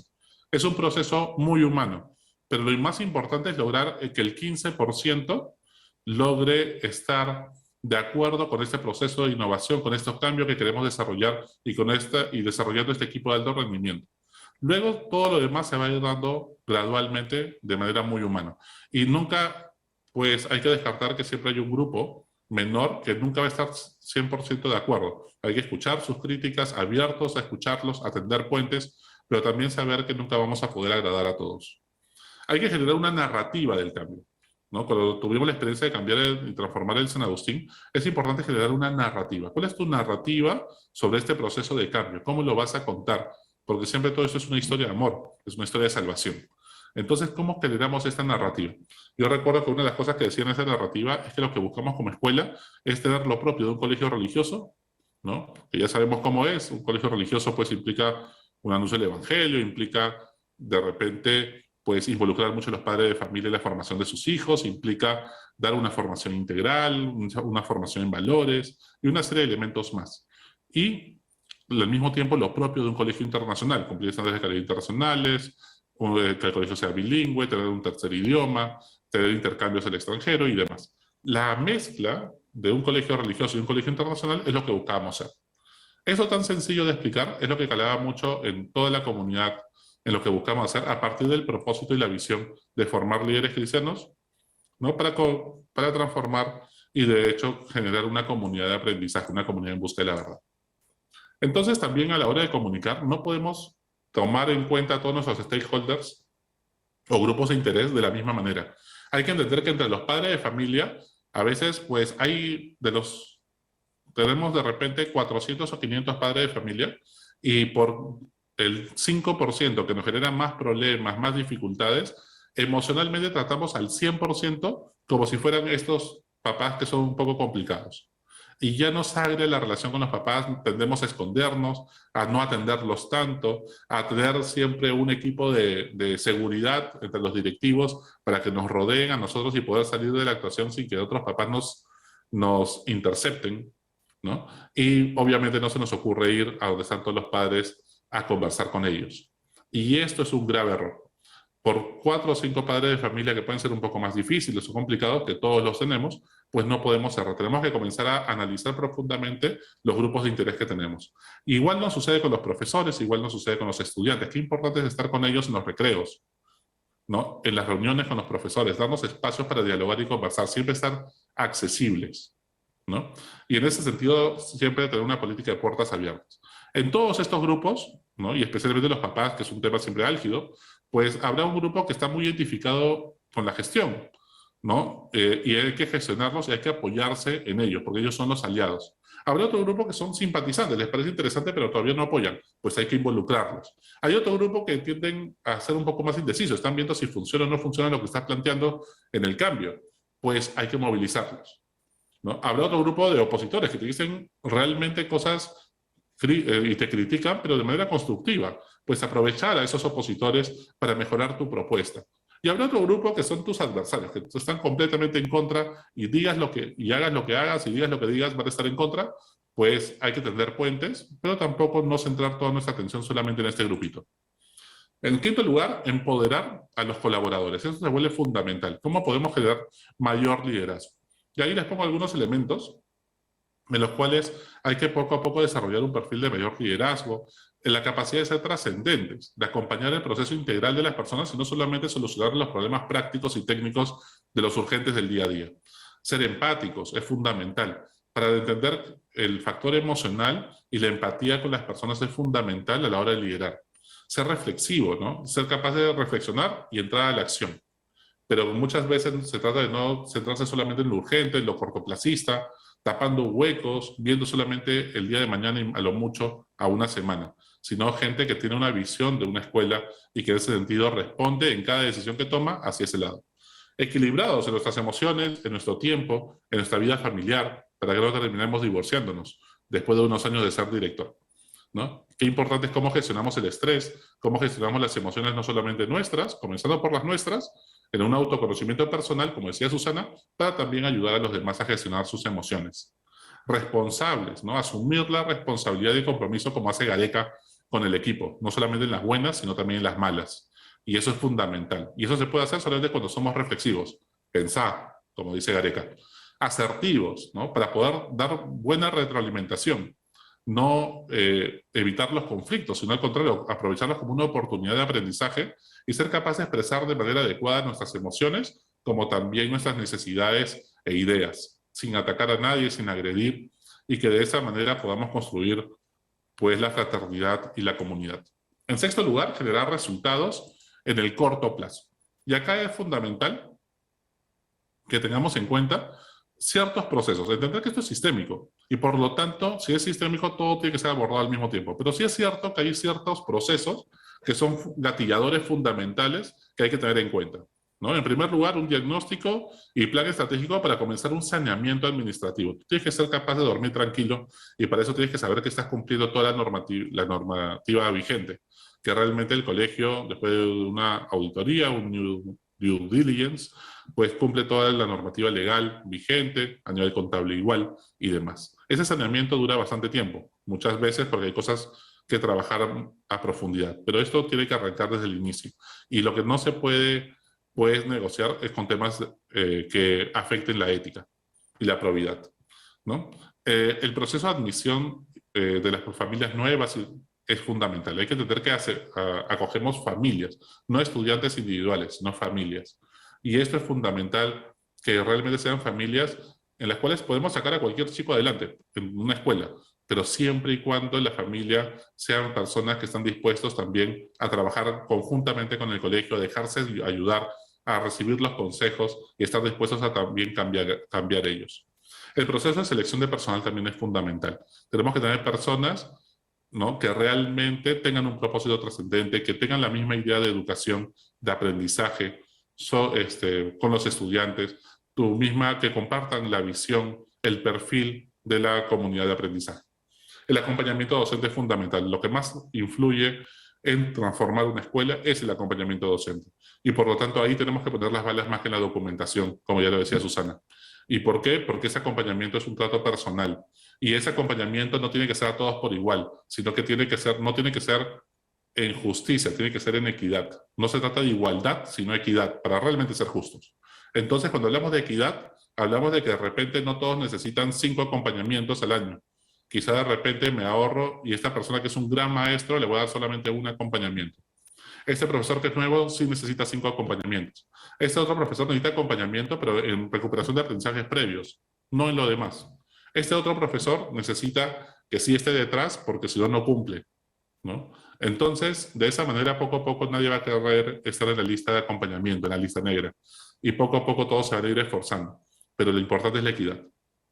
Las reuniones, también el plan tutorial es fundamental. Y como ya decía Susana, las reuniones tienen que ser excelentes. Tus reuniones tienen que ser con metodologías ágiles. Tú no puedes hacer una reunión tradicional pidiéndole a los profesores que hagan una clase no tradicional, sino con metodologías modernas. No funciona así. Principalmente los profesores aprenden por imitación. Si tú quieres que tus profesores hagan clases espectaculares, teniendo al estudiante como centro y protagonista de su propio aprendizaje en el aula, pues tus reuniones con los profesores también tienen que ser con metodologías ágiles y que generen lo mismo. Porque aprendemos por imitación. En séptimo lugar, consolidar logros y generar cambios profundos. Una vez que ya hemos logrado hacer los primeros 100 días y ha funcionado para poder tomar un nuevo oxígeno y la gente confía en nosotros, pues hay que comenzar a consolidar los logros y generar cambios profundos. Y allí hablamos de las habilidades y competencias que no se desarrollan en unos pocos meses, ¿no? Michael Fullan, este gran gurú de la gestión educativa mundial de la Universidad de Toronto, Canadá, pues nos plantea 6 habilidades, las 6C, 6 competencias que considera que son fundamentales desarrollar: el carácter, la ciudadanía, la colaboración, la comunicación, la creatividad y la criticidad o pensamiento crítico. El Foro Económico Mundial nos plantea que en el 2020, ¿no? Ya va a sacar hacia el 2025, pues ¿qué habilidades se necesitan en el mercado laboral? Resolver problemas complejos, y eso se aprende a través de ABP, aprendizaje basado en proyectos, pensamiento crítico, creatividad, gestión de personas y demás. Si se dan cuenta, casi todos son habilidades socioemocionales. Allí tenemos que poner el empeño en tratar a cada persona. Las habilidades socioemocionales son mucho más importantes porque la persona es la que tiene que estar en el centro y ayudarlos realmente a trascender. Justamente para poder llevar a cabo todas estas cosas, pongo acá solamente unos ejemplos, no estoy apoyando ninguno en especial, pero sí es importante generar alianzas estratégicas para que seamos constantemente evaluados por otras instituciones de mayor prestigio. Si pueden ser internacionales, mejor. En diferentes áreas, como inglés, computación, matemáticas y demás. Entonces, qué importante es tener ciertas alianzas estratégicas, acreditaciones externas que nos ayuden a evaluar cómo va la escuela, y de esa manera las reformas y los cambios se den con mayor profundidad y al mismo tiempo no decaigan cuando nosotros ya no estemos con nuestra vista puesta en ese punto. Y en último lugar, pues anclar el nuevo proyecto educativo en la cultura. ¿Y en esto qué significa? Pues ningún cambio pedagógico perdura si no cambia la cultura escolar, como hemos dicho. Y siempre me hace recordar mucho estos cables que tenemos colgados por todas nuestras ciudades, que para mí marcan mucho ese desafío. Nuestros colegios parecen muchas veces estos cables, en los cuales ya no sabemos cuál funciona, cuál no funciona. Como todo lo hemos hecho cortoplacistamente, pues entonces tendemos un nuevo cable, ahora sí funciona, y no nos ponemos a limpiar todo, organizar todo, ordenar todo y generar una transformación profunda. Solamente vamos tapando huecos y terminamos así. Cuando estamos así y ya ni siquiera sabemos qué cables funcionan y qué cables no funcionan, nos agarró la pandemia a muchas escuelas. Y las escuelas que ya estaban así, pues la pandemia los sorprendió y los revolcó como una ola, un tsunami que no esperaban. Pero los colegios que sí, esto ya estaba funcionando, que estaba saneada la cultura, pues lo llevaron mucho mejor. Entonces, ningún cambio pedagógico perdura si no cambia la cultura escolar. Hay 7 elementos, a partir de una antropología que manejo, pues que considero que son fundamentales. En primer lugar, una cultura con propósito, ¿no? Y siempre hay que decirles, hay que actuar con propósito. ¿Y eso qué significa? Preguntarnos el porqué de cada cosa que hacemos, la intencionalidad pedagógica, ¿no? Lo que no tiene una razón de ser o no lo tenemos claro, o lo aclaramos a todos, incluyendo a los estudiantes, a los padres de familia, profesores, personal de mantenimiento, ¿por qué hacemos esto? O lo quitamos. Pero no podemos seguir de la misma manera. Una cultura colaborativa que consensúa sus decisiones, una cultura centrada en el aprendizaje, ¿no? Enfocarnos en el aprendizaje y no en el éxito, como decíamos. Una cultura personalizada, ¿no? Que empodera y devuelve la tarea, que toma a cada persona en su gradualidad, tomando sus propias, ayudándolos a crecer para que cada uno desarrolle su propio proyecto de vida. Una cultura innovadora, ¿no? Que es capaz de arriesgarse a tomar la iniciativa, ¿no? Esto es fundamental, al que no tienen miedo a los errores, porque los errores también aprendemos y cada situación la aprovechamos como una oportunidad de aprendizaje. Una cultura de mejora continua, ¿no? En la cual somos capaces de comunicarnos con asertividad, de dar buena retroalimentación y feedback, como ya ha dicho Susana, y que cuando hay que corregir en privado, ¿no? Pero sabiendo manejar esa tensión y contención para que el mensaje llegue claramente a ayudar a la persona a mejorar. Y una cultura saludable, que atiende especialmente a los más necesitados. No podemos solamente, una cultura nunca va a ser saludable si estamos solamente mejorando nosotros sin preocuparnos por los demás y especialmente por los más necesitados. Y para terminar, ¿no? Algunos aprendizajes prácticos, de los cuales como a manera de síntesis, porque ya los he mencionado, del proceso de gestión de cambio en las 3 instituciones que me ha tocado liderar. Las 3 han sido de tamaños diferentes.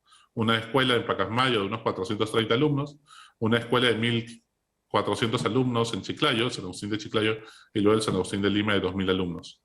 ¿No? En primer lugar, visionar, ¿no? Dedicar mucho tiempo a comunicar la visión, a mentorear a tus profesores, a conocer a cada uno, como decía Susana. Segundo lugar, mucho propósito. No desenfocarse del propósito, de la misión de la escuela, ¿no? Especialmente lo que tenemos en común todas las escuelas es el aprendizaje. Después habrá algunas que tengan alguna identidad específica, ¿no? Asumir las pérdidas, ¿no? Va a haber errores, pero el peor error sería no intentar cambiar. Hay que tener claro eso. No por eso nos podemos paralizar. Tener expectativas muy altas, retar a las personas para que no se degeneren. El día que les dejamos de exigir y retar a las personas, o creemos, no, esta persona, este profesor ya no puede más, y le hago la cruz, y solamente espero fin de año para no renovarle el contrato, entonces voy a hacer una profecía autocumplida. Tengo que creer en las personas pueden cambiar igual que yo y tú. Así que hay que darle siempre esa oportunidad. Coherencia. No hay propuesta pedagógica sin una propuesta de gestión coherente. La propuesta de gestión no puede estar separada de la propuesta pedagógica. Muchas veces en los colegios contratamos un administrador que no sabe nada de educación y las decisiones que toma son pésimas. O lo entrenamos para que sepa sobre educación, o realmente contratamos a alguien que sepa y esté identificado con la visión y el propósito de la escuela. La humildad es fundamental para reconocer errores, para pedir perdón, porque siempre va a haber esas necesidades y no hay liderazgo sin humildad, ¿no? Es lo que nos permite seguir aprendiendo. Innovación, tener una fidelidad creativa también se vuelve fundamental. No podemos seguir solamente copiando lo mismo de antes por miedo a probar una nueva oportunidad, probar nuevas cosas. Tener una mentalidad abierta para conocer otras experiencias educativas. No traer modas de otros lados, todo tiene que ser coherente con nuestro proyecto educativo. Pero sí ver qué está pasando en el mundo, cómo lo hacen otros, porque nos puede despertar la creatividad para tener esta fidelidad creativa con nuestra propia identidad. Audacia, ¿no? Nunca se está 100% listo, ¿eh? Siempre creemos que tenemos que seguirme capacitando y en algún momento estaremos listos. No, hay un momento que hay que lanzarse y se va aprendiendo en el camino, se va construyendo en el camino. Eso es fundamental. La autonomía. Hay que dar menos indicaciones y más retroalimentación. Lo que más estresa a los profesores es cuando quieres controlarlo todo y terminamos generando demasiada documentación, burocracia y reunionitis. Hay que dar menos indicaciones y más retroalimentación en momentos de cambios y de liderazgo. Diversidad. Hay que valorar la unidad en la diversidad. No puede ser que todo tu equipo directivo piense igual que tú. Eso es fundamental. Y aprendizaje. Siempre aprendiendo, ¿no? Porque si no, el día que dejas de aprender, el día que crees que ya solamente vas a dar tus conocimientos y tu sabiduría, pues se funden las cosas. Hay que aprovechar cada situación como una oportunidad de aprendizaje y ser capaces de orquestar el conflicto, no vivir apagando incendios como bombero, sino que cada conflicto puede ser una oportunidad de aprendizaje. ¿Estás dispuesto a asumir el costo del cambio? ¿Estás dispuesto a tratar de, a partir de mañana, hacer de tu escuela una escuela distinta que realmente ayude a construir su proyecto de vida trascendente a cada estudiante que Dios te ha puesto en el camino? De eso se trata. Muchas gracias.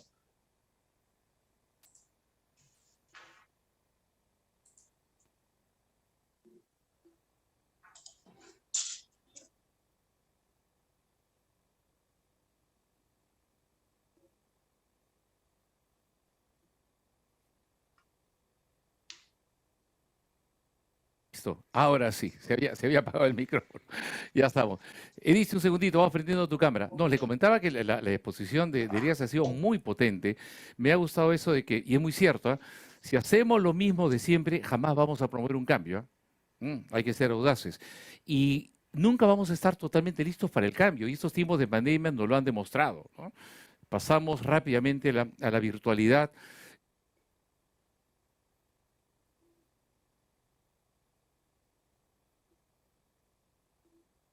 Ahora sí, lo voy a tener en la mano mejor. Bueno, ya tenemos...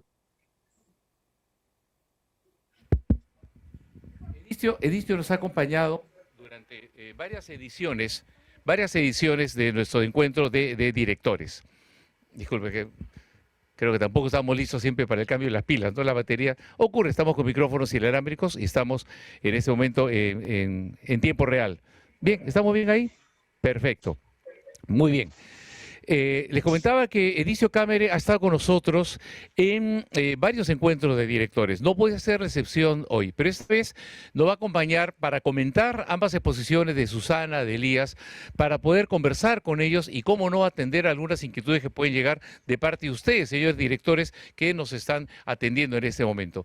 Edicio, bueno, ustedes lo conocen, yo quiero hablar algo más de él, el psicólogo y educador con estudios de maestría en filosofía, con mención en antropología filosófica por la Universidad de Piura, diploma en alta dirección, un PAT, creador y director del modelo escolar CENIT y de El Líder, que es Escuela de Líderes.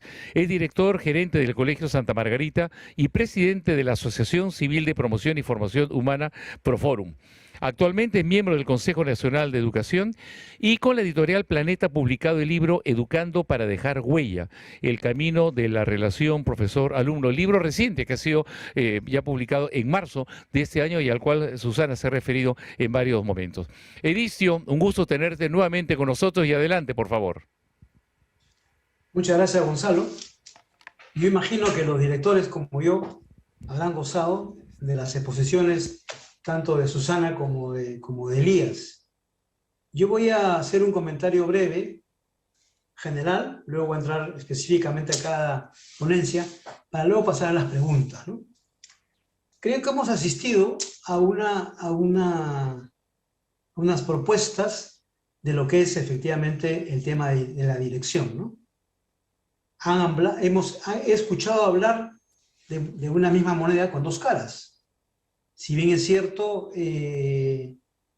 Susana insistía mucho en el qué,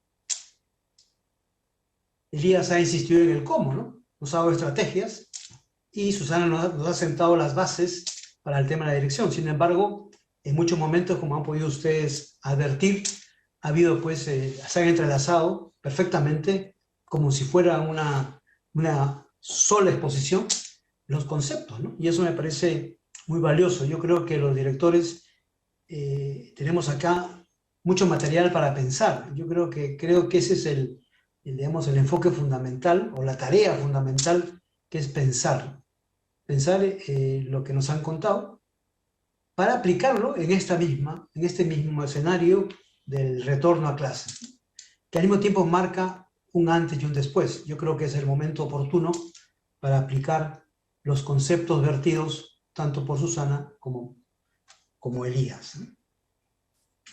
Yo tengo en la primera exposición 3 ideas, porque además hay muchísimas, o sea, ustedes me perdonarán, pero voy a cifrarme en 3, ¿no?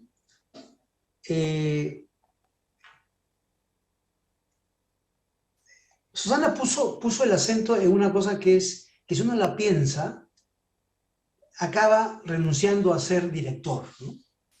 Ella dijo, el director está preocupado en el crecimiento en humanidad, ¿no?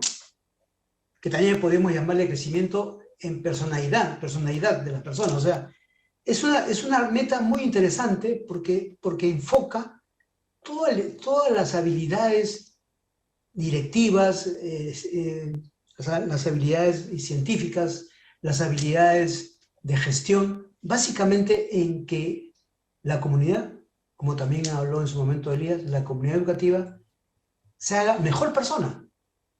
Dicho esto, es muy sencillo, pero implica una tarea espectacular de los directores. Yo creo que los directores, ya con esta meta, en verdad, son líderes. Y aquí nunca terminaremos, que eso es lo que me parece muy interesante, porque todos los años podemos procurar que los alumnos, profesores y padres avancen un poco más. Pero cuando hemos avanzado, resulta que en 3 años nuevamente ingresan niños jóvenes y estamos siempre en un círculo virtuoso, que ese sería el reto de los directores, trabajar en un círculo virtuoso para siempre dirigir, básicamente promoviendo el crecimiento en la humanidad, ¿no? Que es el crecimiento en la persona completa, como también lo dijo en su momento Susana.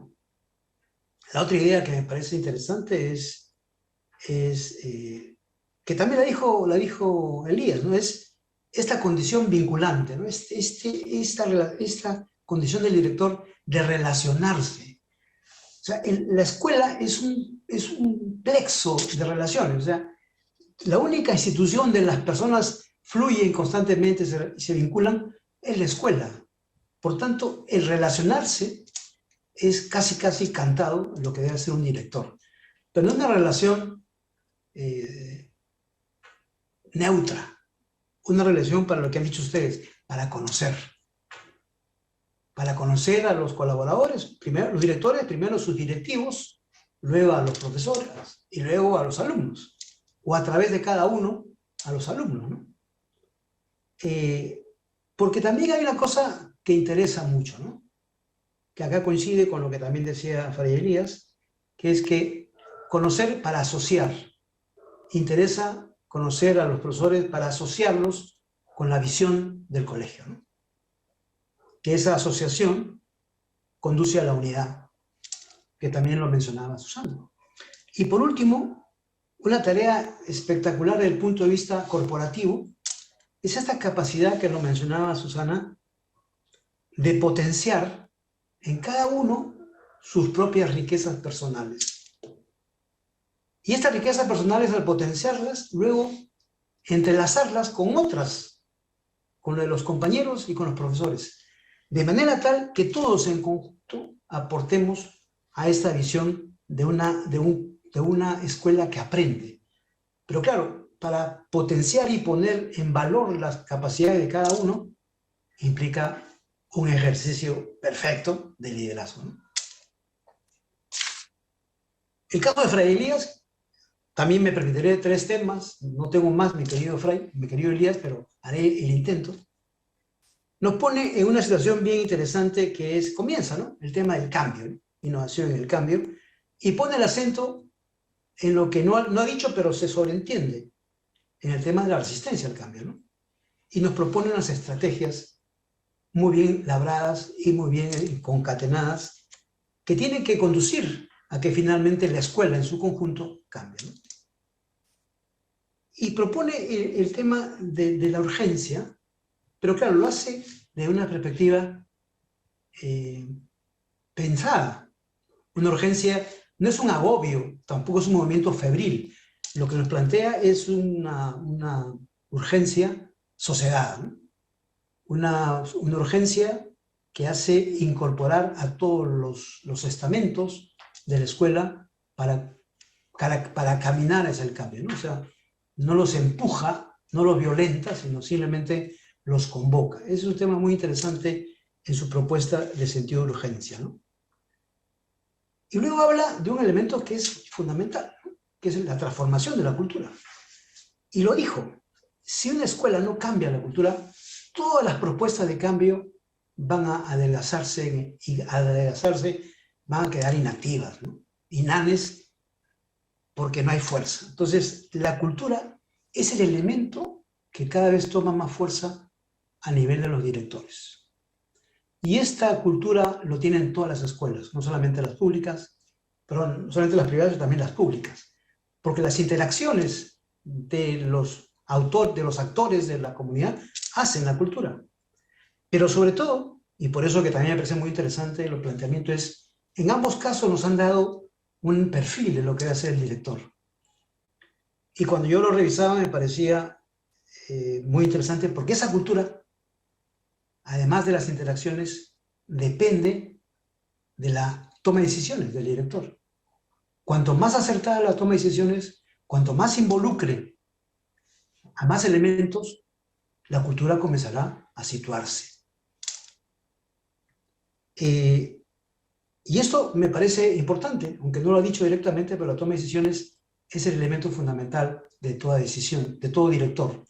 Pero sin embargo, sin ese tipo de capacidades personales, la decisión también se resiente. El director funciona con 2 cosas, con el pensar y con la decisión, que ha sido lo que han dicho ustedes a lo largo de sus exposiciones. Y lo que me gusta, y con esto cierro, es que la parte propiamente técnica, pedagógica, se ha mencionado, sí, pero más han puesto en evidencia el liderazgo y los valores humanos y estas famosas habilidades blandas que han mencionado, y sobre todo el asunto de la cultura, que a mí me parece que es lo que va a cambiar a los colegios, sobre todo cara al futuro, ¿no? Y la última cosa que me pareció muy interesante que dijo Elías es que, bueno, tomando este estudio que se hizo, claro, la calidad docente, el liderazgo directivo y la atención a los alumnos con bajo rendimiento, ¿no? Me pareció bien porque hay como una especie de jerarquía, que también coincide con lo que decía Susana, los maestros. La calidad de los maestros tiene mucho efecto en la calidad, en los equipos que se van haciendo o en los logros que se van consiguiendo, ¿no? Pero cuando él hablaba, retomando este estudio de McKinsey, me parece que es, decía que hay que atender a los chicos con menores rendimientos. Y yo lo puedo traducir como una cosa que es perfectamente extendible a todo, ¿no? O sea, los objetivos de una escuela son tantos como alumnos matriculados tenga. Y no solamente pensar en los que están disminuidos, sino en todos. No hay un solo tipo de objetivo, sino tantos objetivos como matriculados tenga la escuela. Y eso implica, lo que también nos decían ustedes dos, centrados en la persona, ¿no? Yo les agradezco porque me ha parecido ambas muy pertinentes. Yo creo que los directores que nos acompañan están contentos y sobre todo llevarán muchas cosas en su mente para pensar y actuar, ¿no? Me gustaría ahora darles el micro porque he ido revisando y agradeciendo a todos los asistentes la cantidad de preguntas que nos han hecho llegar, pero claro, como suele decir Gonzalo cuando está en la televisión el tiempo es tirano, como acá también, entonces voy a tener que reducir. Entonces, si me permite, Susana, me gustaría comenzar contigo, leyendo una pregunta que he sacado entre varias de lo que los directores nos han mandado, ¿no? La leeré y tendrás tú el tiempo necesario, luego pasaré a Fray Elías y así.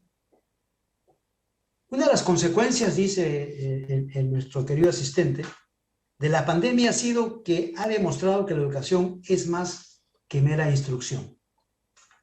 Si no fuera así, no se entendería la trascendencia del retorno a la escuela.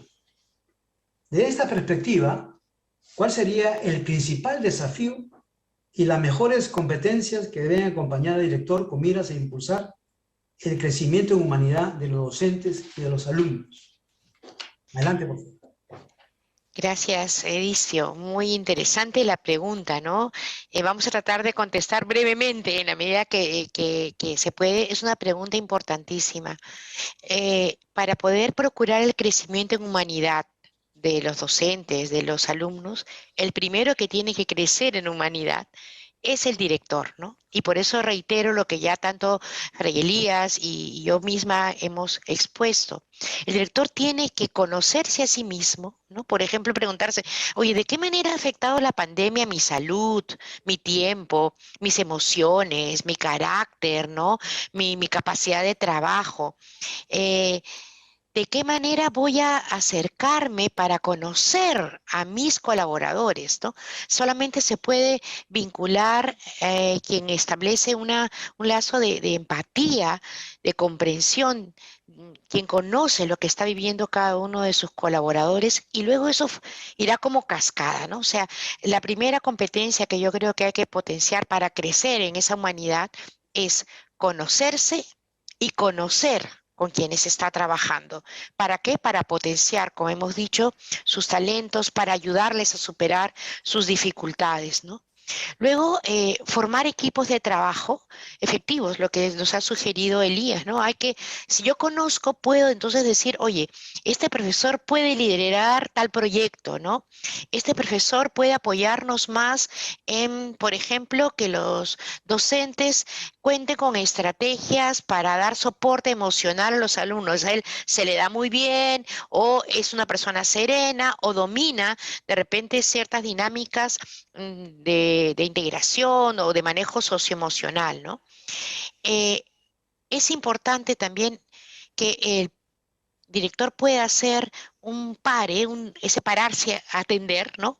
Pero ese pararse a organizarse. Hay muchísimas cosas que atender a la vez en un colegio y esto hay que priorizarlas. Y para priorizarlas necesita la participación y la opinión de la comunidad educativa. Necesita escuchar a los profesores, necesita escuchar a los alumnos, ¿no? Por ejemplo, insisto en esto porque en estos últimos días se ha dado que se habla de que hay que dar soporte emocional a los estudiantes. Y el director tiene que preguntarse, ¿mis profesores saben cómo dar soporte emocional a los estudiantes? ¿Cómo pueden hacerlo? ¿Qué necesitan? ¿Qué profesores necesitan ellos mismos soporte emocional porque están pasando un duelo, porque han pasado o han sufrido la enfermedad, ¿no? Recordemos, yo creo que es un tema de priorización. Primero las personas. Siempre darse un tiempo para escuchar a las personas cada día, para salir y dar su ronda, ¿no? Su ronda por el colegio y en esa ronda tú recoges mucha información y te encuentras con gente que a veces no se atreve a acercarse a tu despacho, ¿no? Y entonces creo que esa es una de las tareas que el director para crecer en humanidad, para empatizar con su gente, para personalizar su liderazgo, tiene que hacer, establecer vínculos con las personas, pero para eso hay que tener una intencionalidad y darse tiempo. Y finalmente, creo que es importante las estrategias de comunicación, ¿no? Hay que establecer canales de comunicación para que el radiopatio no nos gane luego, ¿no? En la generación de una cultura paralela, ¿no? A la que nosotros queremos fomentar. Oye, no sé, por ejemplo, si un niño se contagia en el colegio, ¿cuáles son los canales que vamos a utilizar para que los padres del grado se enteren, ¿no? Para que no sea esa mamá que a través de un WhatsApp le va contando, oye, me han dicho que hay 25 casos en el tercer grado, cuando de repente solo hay uno, ¿no? Entonces, ¿cuáles son los canales de comunicación? En estos momentos, la gente necesita la información precisa, veraz, ¿no? Para poder ir adaptándose nuevamente a la escuela. Entonces, creo que hay que hacer todos los esfuerzos realmente para poder, primero, humanizarnos nosotros, ¿no? Proponiéndonos mejorar en ese talento personal del que hemos hablado esta noche y para poder también ayudar a los demás, a los colaboradores, a que vivan esta cercanía con las personas. Muchas gracias, Susana, muy amable. Fray Elías, acá hay una pregunta de don Luis que tiene que ver algo con la comunicación, pero en otro sentido, ¿no? Él nos dice lo siguiente: el propósito o visión en una escuela tiene como 3 etapas, ¿no? La definición o la concepción, la formulación y finalmente la comunicación, ¿no?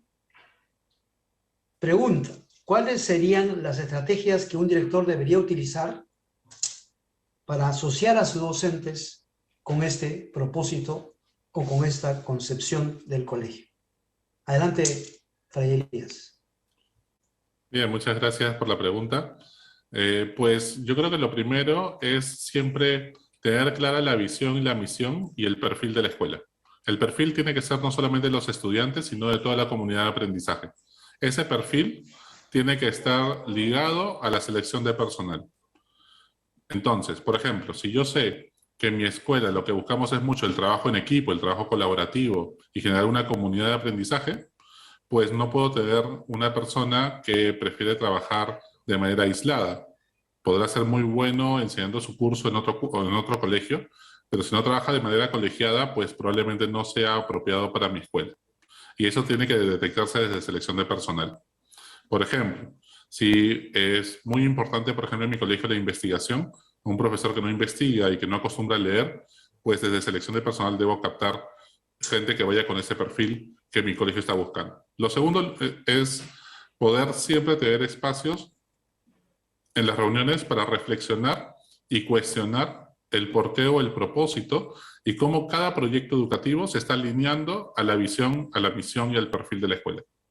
Tenemos que ser coherentes. Lo que más falta en los colegios es coherencia. El que cada proyecto educativo realmente sea afín al proyecto educativo que se ha establecido. Eso es fundamental y esa reflexión siempre nos ayuda a ser guardianes de esa cultura, como tú mencionabas. Siguiente elemento, hay que ayudar a los profesores a conectarse con su vocación de maestro, con el llamado trascendente que tienen en la vida y cuál es el sentido de su vida, ¿no? Y eso es trascendente.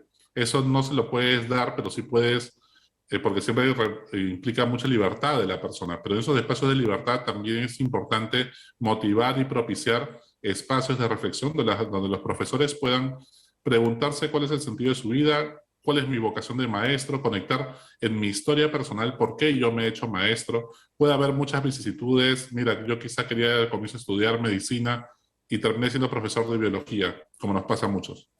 Pero de repente, como en el camino de la vida he encontrado y me he encontrado con la educación y me apasiona desarrollar mi vocación como docente, como maestro. Maestro de la vida, no solamente de mi curso. Y entonces, cuando yo conecto con eso, y entonces mi propósito de vida trascendente, mi vocación, mi llamado, como lo queramos llamar, se conecta con la misión y visión de la escuela, entonces yo voy a ser plenamente feliz en esa institución, en esa comunidad de aprendizaje. Entonces tengo que dar los espacios para que el profesor conecte su misión personal y su vocación de maestro con la misión y la visión de la escuela. Eso se vuelve fundamental. Una vez que se conecta a eso, a ese profesor no lo tienes que perseguir, su actitud va a cambiar una vez que encuentra esa piedra preciosa que le cambia la vida. Y yo creo que hay que propiciar los espacios en la libertad para que los profesores puedan generar esos vínculos, y si no, con libertad ayudarlo, incluso ayudarlo a poder ir a otras escuelas donde él se sienta más afín, ¿no? Con toda libertad. Muchas gracias, Fray Elías. Volvemos entonces a Susana con la segunda pregunta que nos han hecho llegar. ¿Por qué es importante que el director sea un promotor de la unidad? ¿Qué implicancias tiene la unidad tanto para la escuela como organización, para la formación de sus docentes y para el aprendizaje de sus alumnos? Muy bien. Mira, voy a contestar esta pregunta apoyándome en lo que Elías acaba de decir, ¿no? La unidad institucional implica tener una visión compartida del ideario, de los fines y propósitos institucionales, ¿no? Ese ideario, esas metas institucionales son los que van a dar unidad a la institución educativa. Pero no es fácil conseguir la unidad, ¿no? Porque a veces la entendemos, digamos, con la razón, pero no la volvemos acto. O sea, no se evidencia en lo que hacemos, ¿no? Hace un rato hablaba Elías de las actuaciones y celebraciones, por ejemplo, ¿no? ¿Cuánto se aprende en ciertas celebraciones? A veces a mí me llama la atención de repente que un colegio con un determinado ideario de valores, pues no se permita que en una actuación del Día del Maestro los niños salgan a bailar un reggaetón de letras un poco ofensivas hacia la mujer, por ejemplo, ¿no? Entonces, y todos aplaudimos, ¿no? Y qué bien bailan las músicas, porque está de moda, pero no es coherente con el ideario, ¿no? La cultura escolar deja traslucir cómo nosotros hemos interiorizado el ideario, ¿no? Desde el plan de estudios, ¿no? ¿Qué peso le damos a cada una de las áreas, ¿no? Que no sea solamente, no sé, pues en todas las horas de libre disponibilidad las he puesto para matemática, como decía hace un rato, ¿no?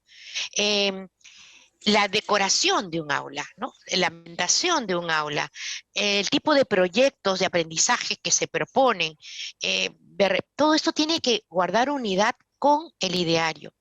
¿Cómo hacemos para que realmente la cultura escolar, lo que se vive, ¿no?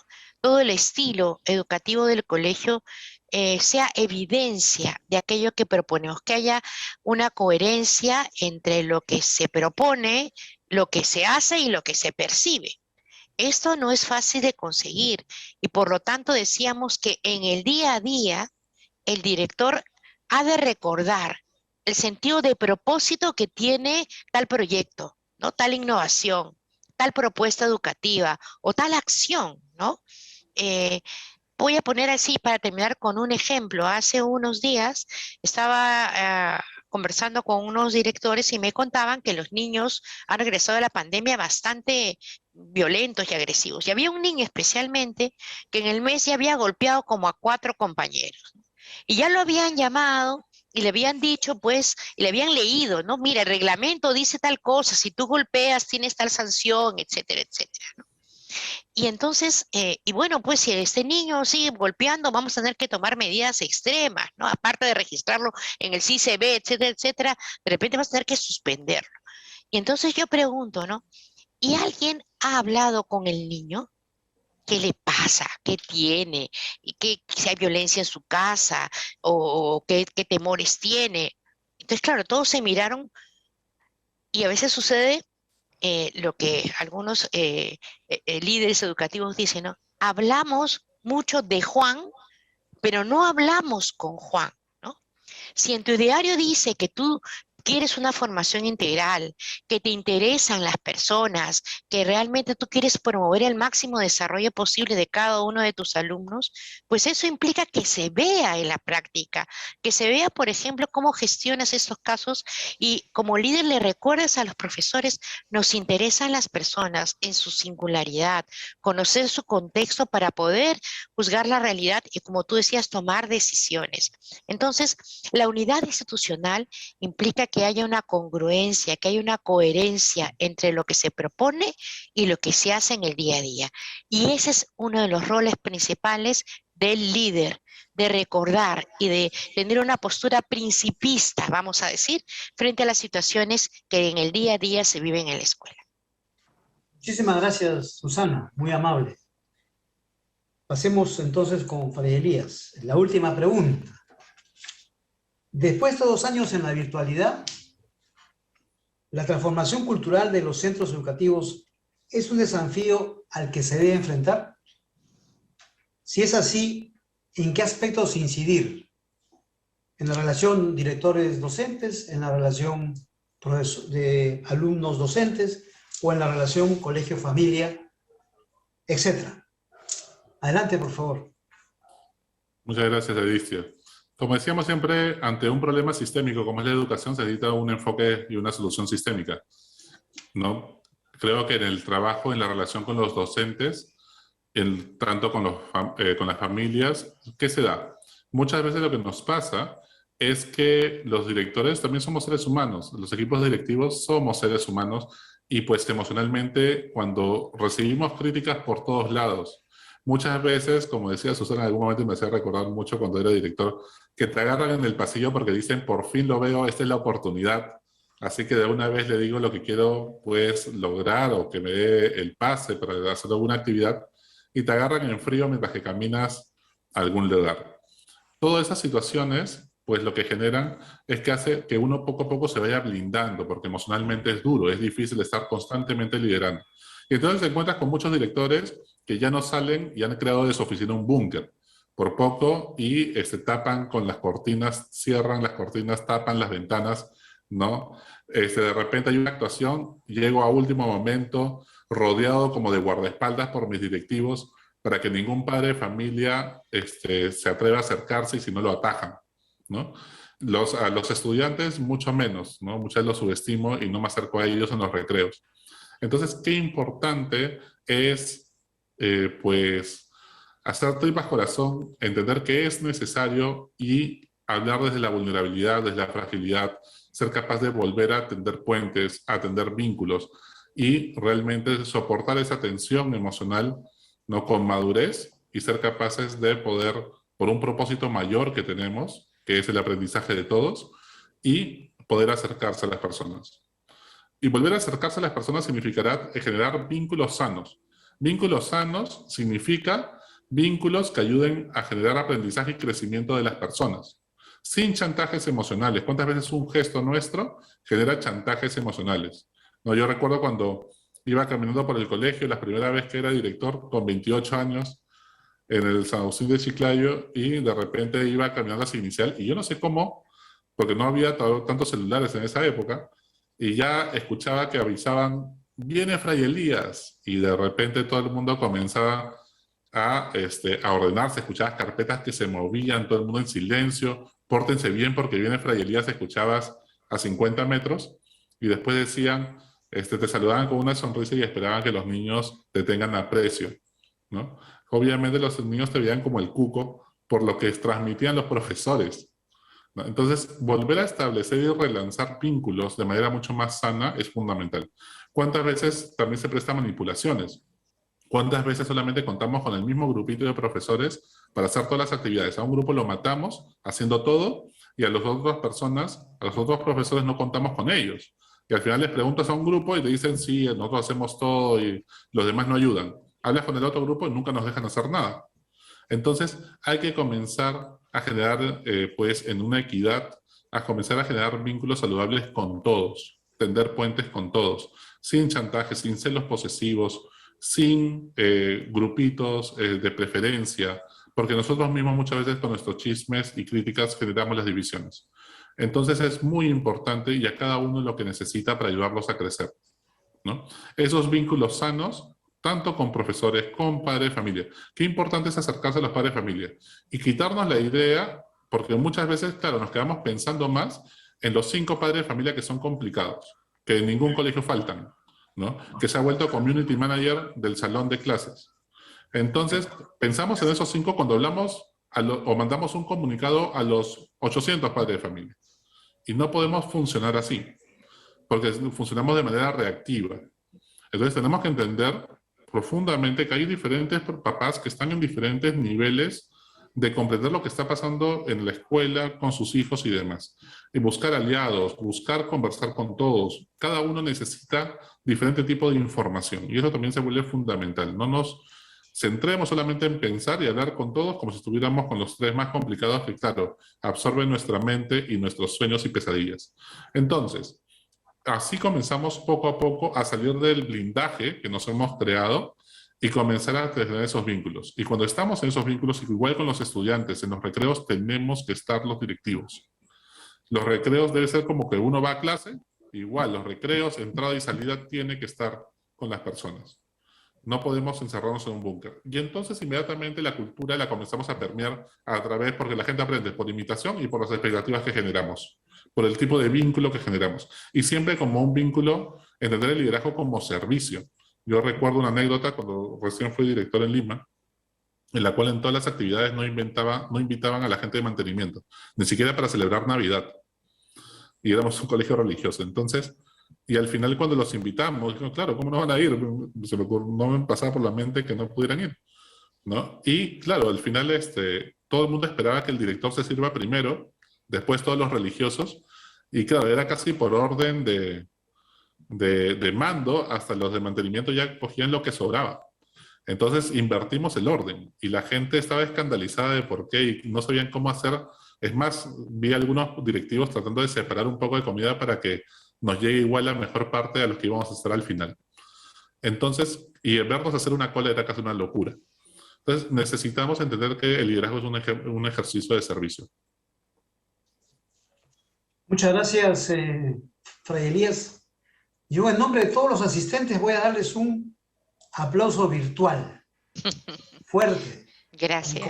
Con este aplauso virtual fuerte y de agradecimiento y además de la valía de sus 2 exposiciones, doy paso a estudios a don Gonzalo Iwasaki. Por mi parte, muchas gracias y también esperamos que haya sido de su agrado. Adelante, Gonzalo. Gracias, gracias, Edicio. Yo también estoy acá aplaudiendo virtualmente, pero a ustedes, ¿ah? A Edicio Cámere, a Susana Díaz-Tan, a Fray Elías Neira, a Jonathan Goldberg también, que nos ha estado acompañando como rector de la UTP. Algo importante, señores directores, estamos poniendo a su disposición a nuestros asesores educativos de la UTP en los 11 campus tecnológicos que tenemos a nivel nacional. Ellos los van a orientar, les van a dar información para los beneficios y facilidades para sus alumnos. Pero algo importante también, vamos a tener un sorteo entre todos los asistentes, pero no hoy. No podríamos hacerlo hoy porque estamos aquí viendo el tema de la asistencia, estamos confirmando bien la lista, por lo tanto lo haremos luego, posiblemente mañana, pero por si acaso el sorteo se va a grabar, ¿eh? Se va a transmitir y vamos a comunicar de forma transparente a los ganadores. ¿Qué vamos a sortear entre todos los asistentes? 14 cursos de formación docente certificados por la UTP y una laptop y una tablet, ¿eh? Son muy buenos premios. Nos estaremos conectando con los ganadores, repito, Vamos a ver los asistentes, cuánto quedamos hasta el final, cuántos han estado con nosotros. Y por último, algo muy importante, la realimentación, el feedback que llamamos ahora de parte de ustedes. Queremos saber su apreciación, su opinión, la percepción que han tenido este noveno encuentro nacional de directores. Entonces les pedimos llenar la encuesta que estamos compartiendo a través del chat. Ya en este momento, a través del chat que tenemos en este Zoom, vamos a hacerle llegar esta encuesta. Por favor, llénenla, tomen su tiempo para ello, que es muy importante, que nos va a orientar para realizar el siguiente encuentro. Recordarles también que estaremos remitiéndose a los asistentes una constancia de participación. Así que, bueno, finalmente me despido felicitando el buen trabajo de todo el equipo de la UTP, la valiosa información que hemos compartido con usted, que sin duda va a apoyar su trabajo como líderes educativos. Muchísimas gracias y será hasta otra oportunidad. Buenas noches.